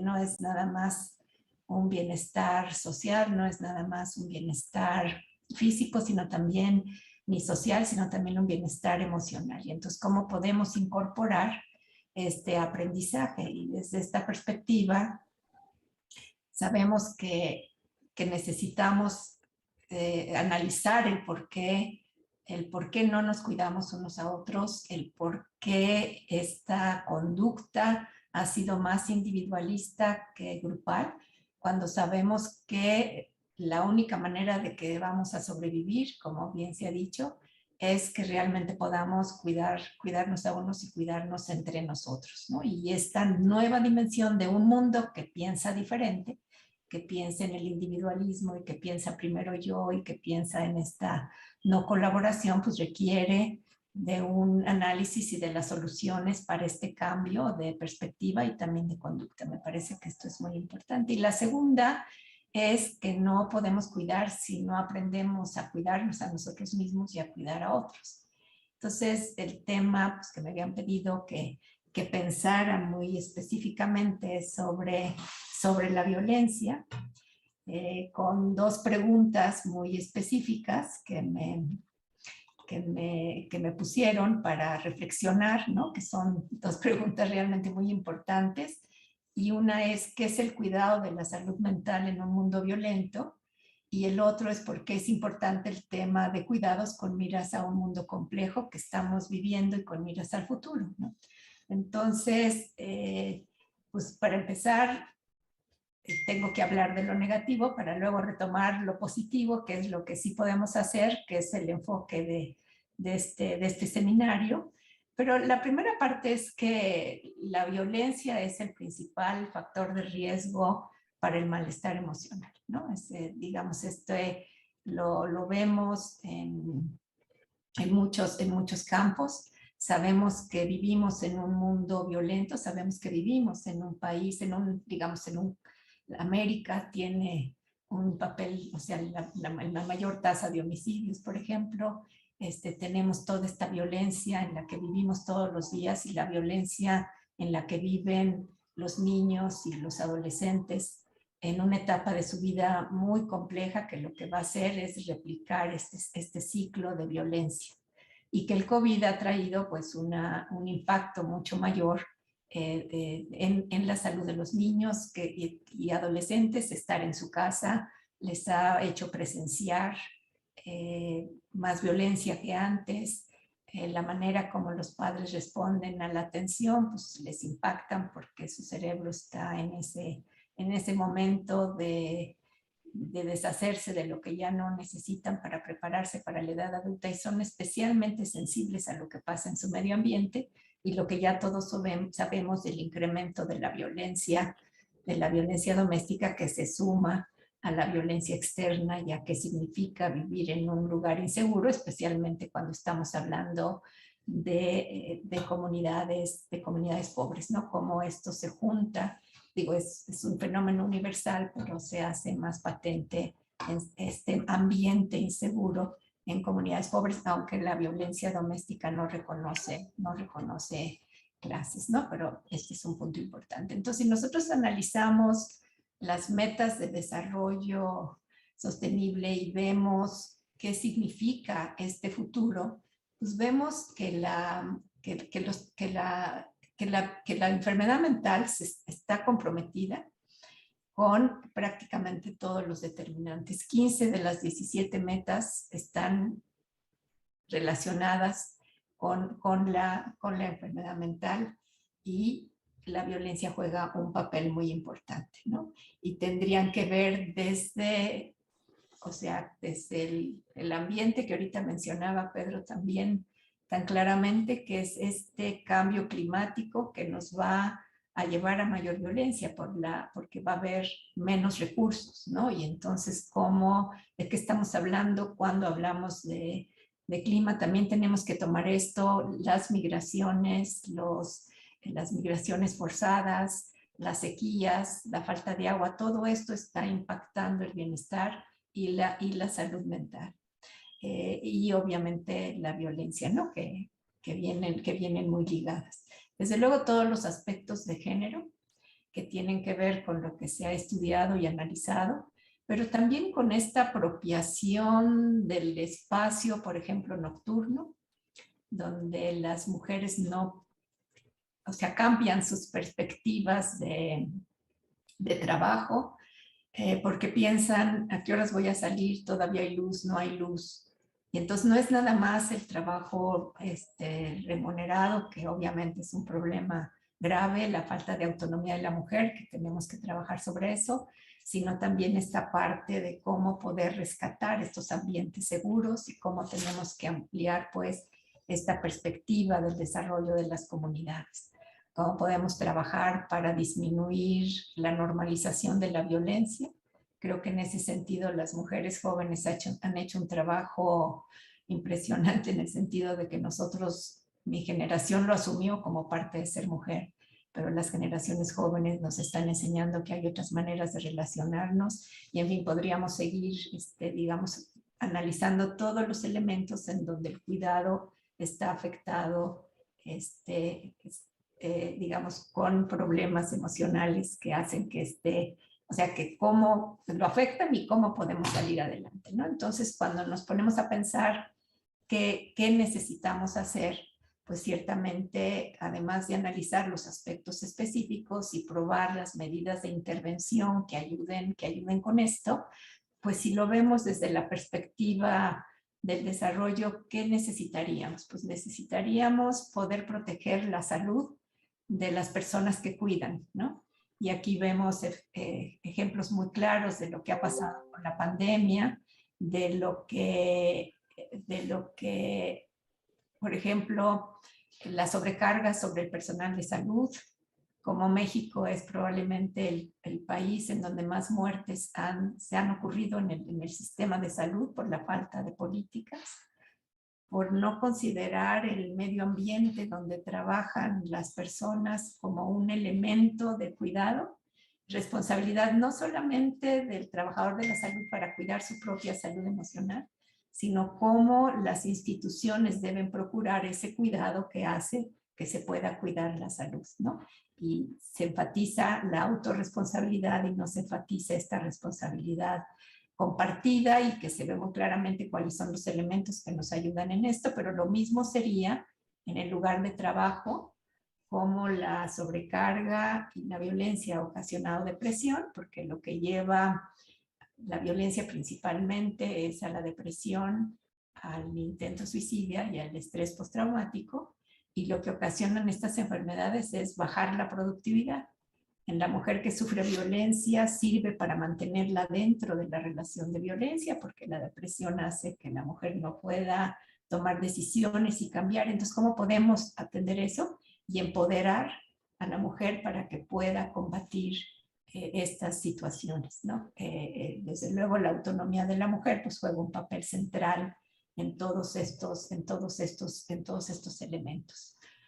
El otro elemento que me parece muy, muy importante es cómo, cómo la infraestructura dentro de las comunidades tiene que cambiar para desnormalizar la violencia. Y esto significa desde, bueno, el programa tan interesante, tan importante de Senderos Seguros, de cómo dar esta seguridad a las mujeres cuando salen, cuando pasan, cuando ya es oscuro, cuando hay problemas o cuando todavía hay luz, pero cómo podemos generar este ambiente de seguridad, cómo podemos cambiar la infraestructura de las comunidades para que se vuelvan seguras, cómo podemos incrementar las áreas verdes que mejoran el bienestar, cómo podemos sabemos que la generación de la violencia está asociada muy frecuentemente con vivir un estado de violencia, ¿no? Si, por ejemplo, un chico vive en un hogar donde hay conducta criminal, el riesgo de tener un problema de conducta violenta incrementa hasta 6 veces, es quizá el riesgo más importante. Sabemos que muchas veces los chicos que nosotros atendemos, que nosotros vemos porque generaron una violencia, pues están replicando una historia de vida, una comunidad, una situación. Quizá desde que entran al bachillerato podríamos empezar a hacer estas intervenciones Y si empezamos, pues, digamos, podríamos tener acciones más proactivas que reactivas. Desde luego hay que atender los casos, pero tenemos que ver cómo trabajamos, cómo darles a los papás técnicas de crianza positivas, cómo enseñarles a comunicarse con sus hijos, cómo enseñarles a poner límites, cómo enseñarles a que los estimulen, cómo enseñarles a que tengan este crecimiento sano, que son estrategias fáciles, no caras, pero que en las brechas de atención se incorpora esta falta de llevar la investigación y las medidas que desde pues, de disciplina, por ejemplo, la psicología, se han desarrollado, pero que no llegan a las comunidades, que no se aplican en la población. ¿Cómo podemos no solamente llevar la atención individualizada, que no llega, que tenemos una brecha inmensa, que se amplió con el COVID, que vienen más riesgos, pero también porque no hemos sido capaces de llevar estos modelos que ya tienen una validación científica a las comunidades y no hemos sido tampoco capaces de que la población se apropie de este conocimiento que hemos generado, que permita realmente un cambio social. Entonces creo que tenemos que trabajar en este aspecto colectivo, no nada más en el aspecto individual, que es muy importante, pero en el aspecto colectivo para poder hacer este cambio, ¿no? Entonces, en pocas palabras, la salud mental está en crisis, la violencia afecta la salud mental, la mala salud mental desempodera a hombres y mujeres, afecta el crecimiento de los niños, replica la violencia, entonces, y el malestar emocional. Entonces, estamos en crisis porque necesitamos atender. Hay mucha investigación que nos ha llevado a desnormalizar la conducta violenta, pero no ha llegado a las comunidades. Entonces, ¿cómo podemos trabajar en este sentido colectivo? Y yo pienso que incorporar la salud mental a todo el trabajo de todas las áreas será un mecanismo que nos ayude digamos, a trabajar de una manera más productiva, porque si pensamos la brecha que hay, no alcanzaría el presupuesto, pero si se habla de cambio climático, cómo meterlo, si se habla de feminismos, pues obviamente tiene un papel muy importante, si hablamos de desarrollo también. Entonces, bueno, con eso quiero terminar esta reflexión y nuevamente felicitar este enfoque positivo, ¿no? Que nos permite buscar soluciones más que plantear problemas. Muchas gracias. Muchísimas gracias, doctora. Sin duda el tema de la violencia es uno de los más importantes en nuestro país y en el mundo actualmente. Tendremos mucho de qué hablar en estos próximos meses, ¿no? Y bueno, pues muchas gracias por su presencia y ojalá que nos acompañe también en el futuro para seguir conversando. Y ahora, sí, muchas gracias. Ahora voy a dar la palabra, por favor, a Fernando Escalante, que está por ahí. Hola, buenos días. Muchas gracias por estar aquí. Buenos días. Yo también tengo que empezar agradeciendo la ocasión de estar aquí. Sobre todo porque no tengo nada que decir. Entonces, mi situación es muy cómoda. Lo que tengo que hacer es escucharlos a ustedes y ya. Me siento básicamente como, diríamos, sociólogo in partibus infidelium. Entonces yo escucho lo que ustedes tienen que decir con mucha atención. Noto que soy sociólogo in partibus infidelium porque escucho a Pedro Álvarez y Casa decir cómo cuidarnos, por qué cuidarnos, y yo con lo que me quedo es con el sufijo, cuidarnos. ¿Y quién es ese nos? Del que estamos hablando también, María Elena Medina Mora hablaba de cuidarnos. Y mi impulso de sociólogo es, insisto, quedarme con el sufijo. Hay, sin duda, una serie de problemas prácticos. Marta Ferreira hacía una enumeración verdaderamente abrumadora de una serie de problemas prácticos asociados al tema del cuidado. María Elena Medina Mora insistía también en esas dimensiones prácticas del problema de los cuidados. No obstante, sí pienso que tal vez tenemos algo que aportar. desde perspectivas, digamos, un poquito más especulativas. Lo que yo tengo que decir hoy, como tantas veces, no es más que una apostilla a lo que ha dicho Antonio Azuela. De todas formas, como muestra de agradecimiento, voy a ser muy breve. Y en realidad, para enmarcar un poco las tres notas que tengo aquí, diría que si algo he hecho yo toda la vida es tratar de desarrollar lo que conocemos en sociología como el teorema de Thomas. Brevemente dice, si algo es real en la imaginación de la gente, es real en sus consecuencias. Y entonces me importa eso que es real en la imaginación de la gente, en lo que se refiere, por ejemplo, al cuidado. Y comenzar, sí, creo, por la palabra. Lo mencionaba Antonio, lo mencionaba también Pedro Álvarez y Casa.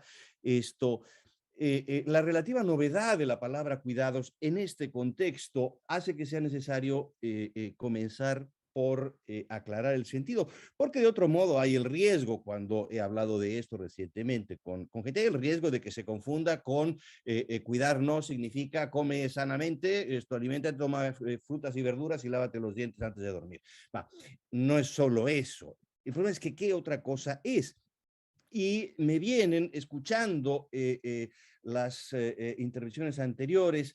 Guadalupe Valencia hablaba de responsabilidad, Estela hablaba de dignidad, supervivencia, vulnerabilidad, confianza. Hay toda una serie de expresiones que resuenan con la palabra cuidado y empezando por el uso cotidiano, los usos cotidianos de la palabra cuidar como proteger. Cuidar significa proteger, pero cuidar también como prestar atención a algo, cuidar como estar a cargo de algo, cuidar como ser responsable de algo, cuidar como tratar con interés o con delicadeza algo, cuidadosamente. El cuidado es todo ese repertorio, protección, atención, responsabilidad, delicadeza, etcétera. Entendido en esa amplitud, poner en el centro el cuidado significa poner en el centro un modo de relación con los demás. O para ser más exactos, poner de hecho en el centro nuestra relación con los demás. Pensar el cuidado o reflexionar sobre los cuidados significa asumir de entrada que no hay ni va a haber ni un recetario ni un conjunto de normas. Se trata de volver a pensar el orden, la vida cotidiana, los vínculos, volver a plantearnos preguntas muy básicas y otra vez, como siempre, estoy de acuerdo con Antonio, se trata de hacer preguntas. Lo que necesitamos es aprender a preguntar. Y entre esas cosas básicas, el primer tema que me interesa y que me salta cuando pienso en los cuidados es la idea que nos hemos hecho de la naturaleza humana. La idea que está en nuestro sentido común acerca de quiénes somos y cómo somos los seres humanos. Lo mencionaba Marilena Medina Mora, también Antonio, Pedro. Por definición, la idea que tenemos, insisto, de sentido común es que somos inevitablemente individuos egoístas. Los seres humanos son egoístas y lo aceptamos casi como una fatalidad. Ese no es del que estoy hablando ahora, es el occidente moderno. Esto es decir, Europa, América. Somos individuos egoístas y, subraya Antonio, y con derechos. Individuos egoístas con derechos, así nos pensamos. Es el punto de partida de los economistas, por supuesto, pero también de juristas, también de politólogos. Y es muy interesante que se escriben libros incluso en sociología para tratar de explicar cómo es posible la cooperación. Pero claro, dado que somos individuos egoístas, malvados, canallas, etcétera, ¿cómo es posible la cooperación? Y hay libros enteros y anaqueles completos de libros escritos por académicos gringos, que se imaginan experimentos mentales o que desarrollan fórmulas algebraicas para explicar cómo es posible la cooperación. ¿Bajo qué condiciones es posible la cooperación? La verdad es que es una pregunta que solo se le ocurre a un académico gringo.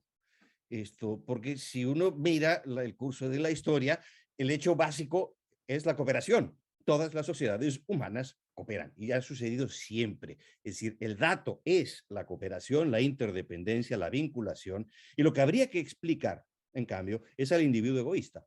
Lo que habría que explicar es cómo hemos llegado a pensar que los seres humanos somos estos individuos egoístas, racionales, con derechos.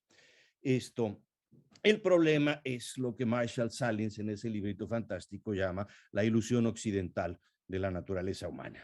Es una idea que viene de lejos, de Tucídides y de Hobbes y de Spencer, hasta llegar a la moderna teoría económica o a esa extraña fantasía que es la psicología evolutiva.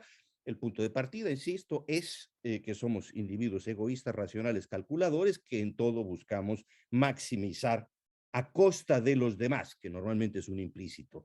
Lo interesante es que esa idea, insisto, que está en nuestro sentido común, sirve para diseñar modelos económicos, sirve para diseñar instituciones, reglamentos, leyes. ¿Con cuánta frecuencia se oye o se lee en la prensa o en intervenciones en el Congreso o en definiciones de que se trata de alinear los incentivos? Aparte de que la expresión sea horrible, tiene detrás toda una serie de supuestos acerca de cómo somos y cómo reaccionamos los seres humanos. Y en mucho las instituciones se definen así. El problema es que los seres humanos no son así.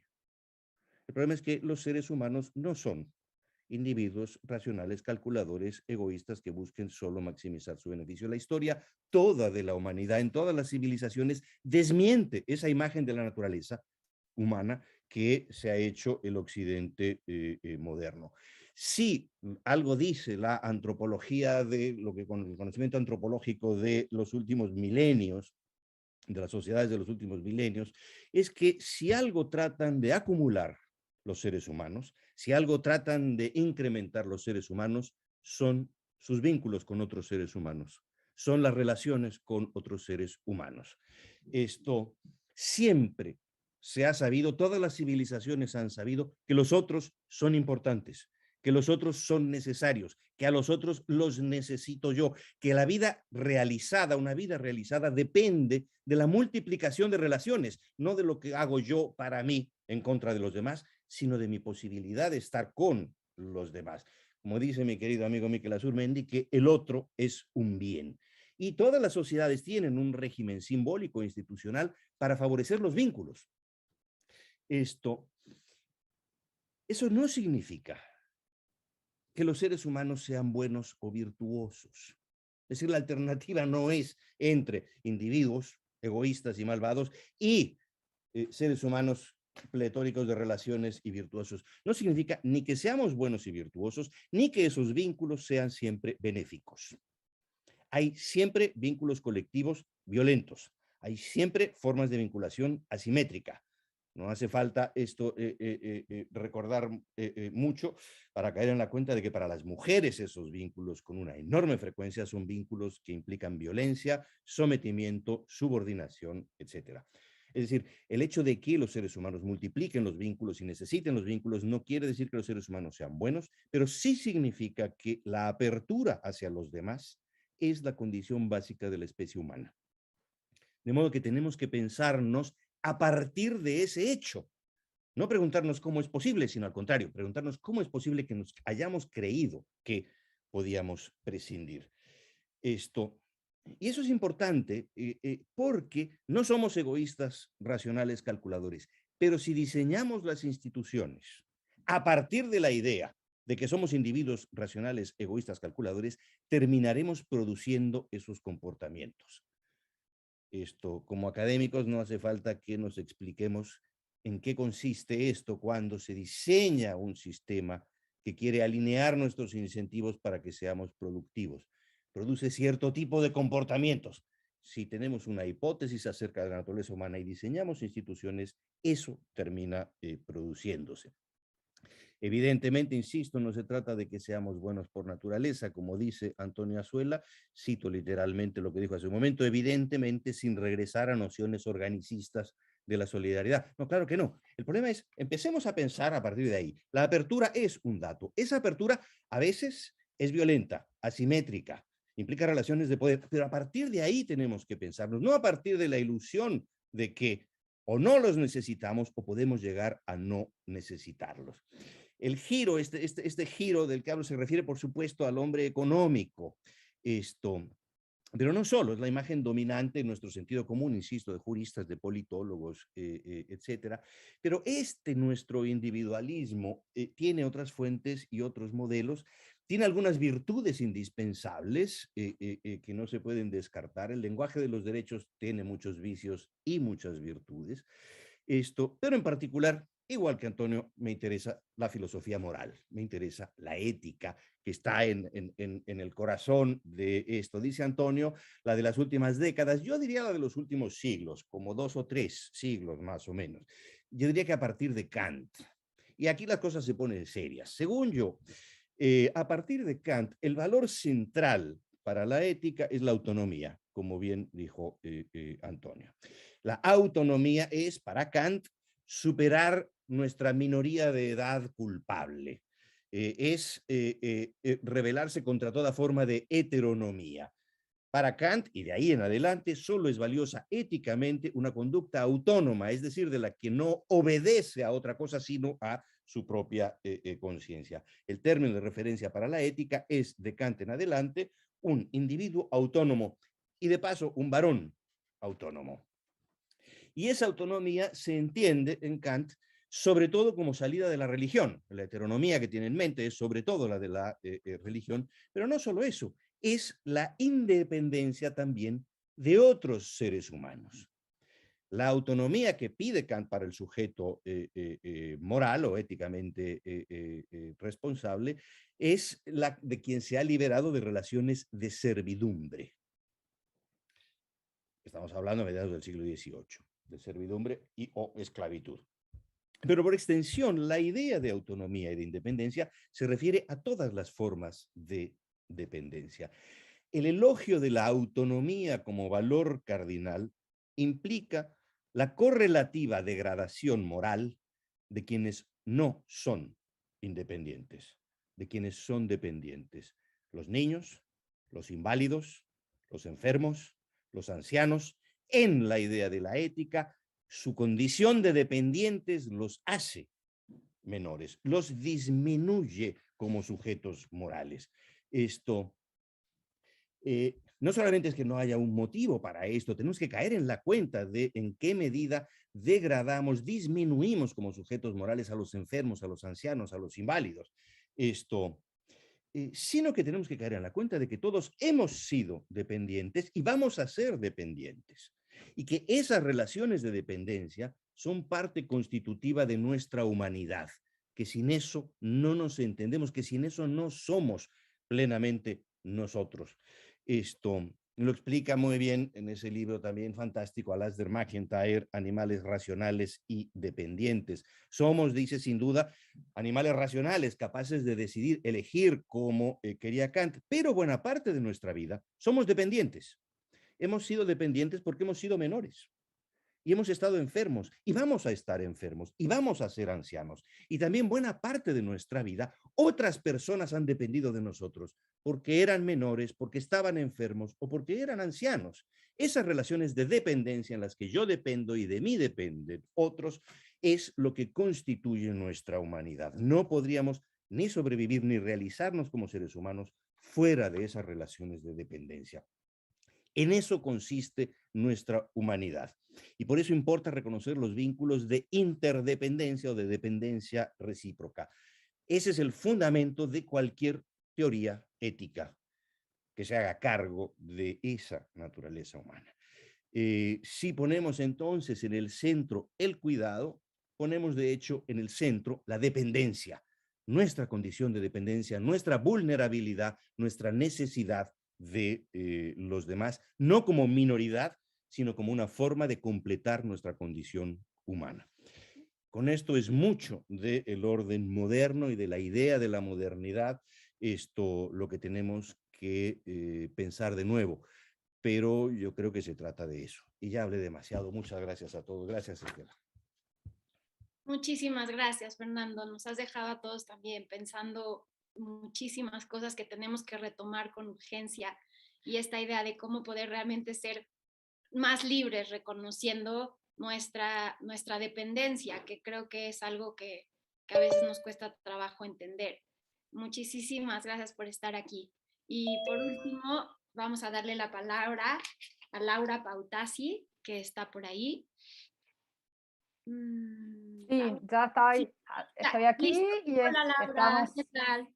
¿Cómo estás, Estela? Bueno, ya realmente muy al final, ya no tenemos tiempo, voy a situarme en algunas de las cosas que quería compartir. Pero el primero es una reacción luego de este interesante debate y quedo muy perpleja. La verdad, respecto a la pregunta, me produce una enorme perplejidad y quizás usando algunas de las categorías que muchos de los colegas que están aquí han utilizado, respecto a que no ha habido ninguna asociación, con excepción, por supuesto, de la aproximación que hizo Marta Ferreira, pero no ha habido ninguna asociación del cuidado con trabajo, del cuidado con desigualdad estructural, del cuidado con sobrecarga de las tareas respecto a las mujeres. Y entonces eso me genera realmente, porque la producción inconmensurable de literatura, no solamente anglosajona, filosófica, antropológica, epistemológica, sino autóctona en América Latina, del pensamiento feminista, pero también del pensamiento de desarrollo, que gracias al accionar de las feministas ha entrado dentro de esas agendas. Se mencionó recurrentemente, por eso es un llamado de atención muy importante respecto a la pregunta inicial que nos convocara Estela, a quien agradezco mucho por la invitación y por esta pregunta, es la falta de incorporación del enfoque de género en las disciplinas científicas. Enfoque de género que está convalidado desde mediados del siglo pasado en adelante. No es que es una novedad este enfoque de género, sino que precisamente esa categoría de transversalidad, enfoque de género, que es el mismo concepto que toma también la Agenda 2030 de Desarrollo Sostenible, que tanto se ha mencionado también en esta mañana, precisamente incorpora esa gran contribución del feminismo contemporáneo, que es la necesidad de trabajar en categorías transversales. Entonces, me parece que allí es sumamente importante situar la necesidad de este riquísimo, fructífero debate que hay, insisto, de producción internacional anglosajona. La producción, por ejemplo, de las filósofas feministas iberoamericanas es extraordinaria, y también toda la producción autóctona, de la cual México lidera centralmente en estos trabajos, y la UNAM, en muchísimas de las grandes maestras que la UNAM ha tenido, nos ha enseñado sobre esta construcción del enfoque de género vinculado a esta asimetría de poder y a esta desigualdad. Y eso no es otra que la mirada sobre lo que planteaba Marta Ferreira respecto a lo público, lo privado, y esa necesidad de esta visibilización como trabajo. Entonces, este es el primer punto que me parece importante despejarlo. Respecto a la segunda categoría y en la mirada interdisciplinar, que yo voy a traer aquí, más que interdisciplina, la necesidad de atravesarlo por un enfoque de género y diversidades, en ese enfoque de género se ha mencionado mucho el medio ambiente, pero no se ha hecho la vinculación, que esa construcción y esa lógica de organización respecto a los mínimos cuidados medioambientales que tanto se hizo referencia, quizás en algunas otras de las participaciones, viene de la forma de organización del trabajo doméstico a cargo de las mujeres. No existiría en este momento, y la gravedad del cambio climático sería todavía mayor si no tuviésemos disponible esa construcción de esa economía no monetaria que generan las mujeres en sus hogares. Y entonces ahí me parece que esa mirada sobre que la cuestión del medio ambiente es una cuestión ajena a la lógica de producción del trabajo de cuidado en los hogares, hay que revisarla profundamente, y es parte también, como les decía, de los debates de la agenda del desarrollo. Entonces, volviendo sobre la pregunta inicial que nos invitaba Estela, el concepto de género como concepto, como construcción teórica, con un importante raigambre en la incorporación analítica a lo largo de todas las disciplinas, es un concepto dado ya. Es un enfoque que debe necesariamente estar en todas las aproximaciones. Y en esa producción, la próxima palabra ausente en este debate ha sido el de la invisibilidad. Precisamente toda esa producción, y parte quizás de la perplejidad que a mí me produce, es lo poco difundida que está toda esa producción respecto a las consecuencias y a la mirada tanto de producción de valor económico del cuidado, que sí, por supuesto, acuerdo con ustedes que es un concepto polisémico, pero precisamente esa polisemia también está atravesado por esa invisibilización de todo el ámbito privado, ámbito donde las mujeres fueron segregadas. Entonces, el impacto de la forma de organización del cuidado al interior de los hogares a cargo de las mujeres y no como una solución individual, sino que las mujeres viven haciendo soluciones y precisamente quienes instalaron fuertemente el debate de la autonomía, recuperando gran parte de los aportes desde Kant en adelante, ha sido el feminismo, precisamente porque la estructura de derechos, y eso ha sido el gran cuestionamiento que el feminismo contemporáneo hace, precisamente no garantiza ese ejercicio de autonomía. Entonces, las cuestiones respecto a la violencia, a la sobrecarga de trabajo y a los impactos que tienen en la vida de las mujeres y en sus trayectorias laborales las responsabilidades de cuidados, son el primer ámbito que debilita ese ejercicio de autonomías. Pero no es porque sean vulnerables, no es porque estemos en etapas distintas de la vida. Y entonces, precisamente, citando gran parte de las autoras que han hecho las grandes contribuciones, precisamente debido a que todos demandamos cuidados a lo largo de la vida y en un momento también somos prestadores directos de cuidados. Y ahí es la gran diferencia. El gran problema es que los varones no son prestadores de cuidados, son demandantes de cuidados activos a lo largo de su vida. Por eso, tal cual como planteaba Marta, y quiero felicitarla por el impulso que está dando a la creación de un sistema nacional de cuidados, un sistema de cuidados en México, es precisamente porque tenemos que terminar con el subsidio que las mujeres hacen a las políticas sociales y a las políticas de desarrollo. Entonces, hasta tanto esto no se organice, hasta tanto quienes todos asumamos nuestras responsabilidades y se distribuyan, y voy a volver a citar la Agenda 2030 respecto al ODS 10, que se comprometieron los gobiernos, México se comprometió activamente, la sociedad civil se comprometió activamente respecto a disminuir las desigualdades. ¿Y qué otra desigualdad más grave? Que las mujeres dediquen el doble de tiempo de trabajo y de tiempos de sus vidas a cuidar a otros. No solamente sin remuneración, sin retribución, sino centralmente sin reconocimiento. Y ahí tenemos profundas académicas, Nancy Fraser, en términos de los debates anglosajones, Joan Tronto y demás que han producido en esta línea, pero a nivel latinoamericano, desde Marta Lamas y la escuela que generó en términos de aproximación respecto a estas desigualdades, tenemos suficiente material como para incorporarlo. Entonces, en honor al tiempo y a la producción, mi campo de trabajo es precisamente recuperando esta necesidad de qué tiene para contribuir el derecho respecto, o los derechos, y acuerdo con la idea de que los cuidados los tenemos que denominar en plural, precisamente porque son distintos ámbitos de producción del bienestar. No solamente el medio ambiente que garantiza el bienestar.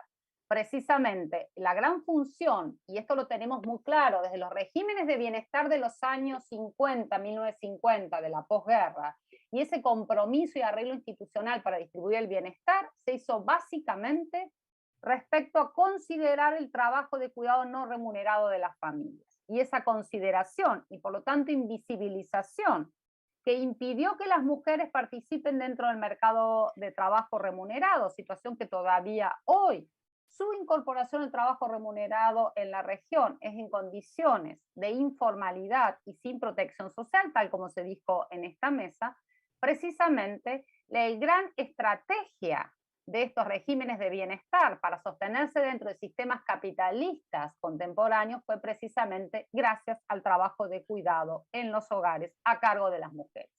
Nada se distribuye equitativamente al interior de los hogares. La pobreza no se distribuye equitativamente, pero mucho menos las responsabilidades de cuidado. Y México dispone, y ha sido un país pionero en la región, de disponer de una encuesta de uso del tiempo, y esa encuesta a cargo del INMujeres desde hace muchos años, de los cuales tenemos datos, se ve claramente, y fue el primer país que mostró datos respecto a la contribución de casi 20 puntos y superando los 20 puntos del producto del trabajo de cuidados no remunerados. Es tan tremendamente visible que por eso todavía aparece invisible. Y entonces me parece que la alerta, y lo último que digo respecto a mi campo de intervención y mi campo disciplinar, que son los derechos humanos, desde un enfoque de género, es precisamente que el reconocimiento del cuidado como un derecho humano, y que tiene una larga tradición, los derechos económicos, sociales y culturales también son una conquista y tenemos el Pacto Internacional de Derechos Económicos, Sociales y Culturales, que ya tiene 55 años, desde 1966. En el caso del sistema interamericano tenemos el Protocolo de San Salvador, todos instrumentos de derechos humanos que reconocen esta obligación de los estados de garantizar el bienestar y por lo tanto hay un reconocimiento claro de ese derecho a cuidar, a ser cuidado y al autocuidado. Por lo tanto, ese derecho que implica un ejercicio que lejos de un empoderamiento únicamente para ser pensado como una situación de satisfactores, sino que lo que centralmente construye es un ejercicio de ciudadanía y avanza respecto a establecer obligaciones para los estados, para quienes tienen que cuidar, y en este caso los grandes deudores de asumir las responsabilidades de cuidado son los varones, para el sector privado, los mercados, y para las organizaciones sociales y comunitarias. Herramientas en la región, conceptuales, teóricas, metodológicas, y también de políticas públicas, como planteó Marta Ferreira, y que creo que nos invita centralmente a llevar este debate también en las respuestas estatales. Tenemos suficiente fuerza en la región de América Latina para llevar adelante este debate. Creo que la oportunidad que tenemos que dar es repensar las fronteras, volver a resituar, leer esa producción inconmensurable que hay, pero también poder visibilizarlo en términos de la necesidad de un cambio cultural. No podemos pensar que nadie se puede cuidar a sí mismo. La pandemia, y se puso muy en debate en esta mesa respecto a la pandemia lo único que hizo fue visibilizar las desigualdades estructurales anteriores. De hecho, desde perspectivas estamos hablando de hace mucho tiempo de una sindemia, en donde la crisis de los cuidados confluye con la crisis de la pobreza y la crisis sanitaria que produjo el virus, pero que lejos de ser democrático, implicó una respuesta interseccional, donde precisamente quienes llevaron adelante las principales respuestas, desde prevención de contagio, desde atención del cuidado en salud no remunerado, fueron las mujeres. Y entonces me parece que ese escenario solamente nos alienta a poder ya definitivamente y sin ningún tipo de excusas incorporar como corriente central disciplinar el enfoque de género y diversidades. Muchas gracias. Muchas gracias, Laura. Muchas gracias también por tu interesante intervención. Seguramente tendremos que hablar mucho al respecto de todos los temas que has planteado tú, que ha planteado en ese mismo sentido la propia Marta. Y bueno, pues muchas gracias. Ahora ha llegado Frances, que está aquí con nosotros, y quisiera darle la palabra. Primero agradecerle que haya podido sumarse a esta reunión. Y bienvenida, Frances, te doy la palabra ahora a ti también. Muchas gracias, Estela. Buenos días a todos y a todas y todos. Y bueno, pues saludo obviamente al doctor Alejandro Frenk, que es coordinador general del Centro de Ciencias de la Complejidad, a la doctora Tamara Martínez Ruiz, titular de la Coordinación para la Igualdad de Género, a la doctora Guadalupe Valencia, titular de la Coordinación de Humanidades, y bueno, pues a todos los que estoy viendo por acá, a María Elena Medina, ¿cómo estás? Mucho gusto en saludarte. Pedro Álvarez, Marta Ferreira, Laura Pautasi, ¿es tu apellido? Que me antecedió en la palabra, Alicia Girón, que por ahí la vi, y pues todos los que han participado en esta transmisión, en este conversatorio que nos da mucho gusto. Desde que Estela me platicó su idea, pues nos dio mucho gusto y nos parece pues algo muy necesario, ¿no? Ya que el tema de los cuidados pues es un tema que anima uno de los debates interdisciplinarios más intensos en muchas universidades del mundo, ¿no?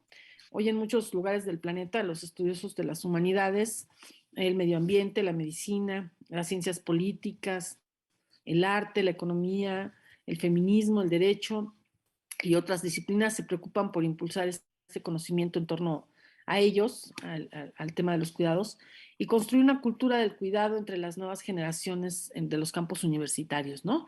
Pero no solo de los campos universitarios, sino hacia afuera, lo que los egresados y las egresadas pueden aportar a la sociedad, ¿no? Y bueno, pues esta mañana me da mucho gusto comentarles que la Facultad de Filosofía y Letras se suma al proyecto del seminario de investigación que se ha inaugurado hoy aquí. Y para ello, pues a partir del año que viene, de enero del 2022, echará a andar a la par el Laboratorio Social de los Cuidados para la Vida y el Bien Común, que trabajará de manera conjunta con este seminario que se acaba de inaugurar ahora. Y pues de esta manera la facultad participará, será pionera al impulsar este proyecto piloto cuya finalidad pues será construir una cultura, identificar los elementos que nos permitan construir una cultura del cuidado para promover los valores de inclusión, de equidad de género, la no discriminación, el cuidado al medio ambiente, a la persona y a la paz en nuestra universidad, en nuestra ciudad, en nuestro país, en el mundo, ¿no? Y pues invitamos a toda la comunidad universitaria, estudiantes, profesores, investigadores, trabajadores, que se sumen también a este esfuerzo para que nuestra universidad pues pueda ser un foco, pueda ser un lugar que irradie una ética y una cultura que nos permita asumir a todos la responsabilidad colectiva necesaria para construir un mundo más equitativo, un mundo en el que quepamos todos. Muchas felicidades y pues te mando un gran abrazo, Estela, por esta iniciativa. Al contrario, Frances, muchísimas gracias. La verdad es que, pues, qué alegría que la facultad se sume al seminario y poder trabajar en conjunto con toda la comunidad, que nuestra facultad pueda por ahí poner el ejemplo a otras facultades, a CCHs, a prepas, a la comunidad universitaria en conjunto, a trabajar, pues eso, para construir cultura del cuidado, conocimiento del cuidado. Y muchísimas gracias por estar aquí, por este anuncio que nos has dado. Yo en realidad solo quiero agradecer muchísimo a todos los que han estado esta mañana con nosotros. Gracias, Alejandro.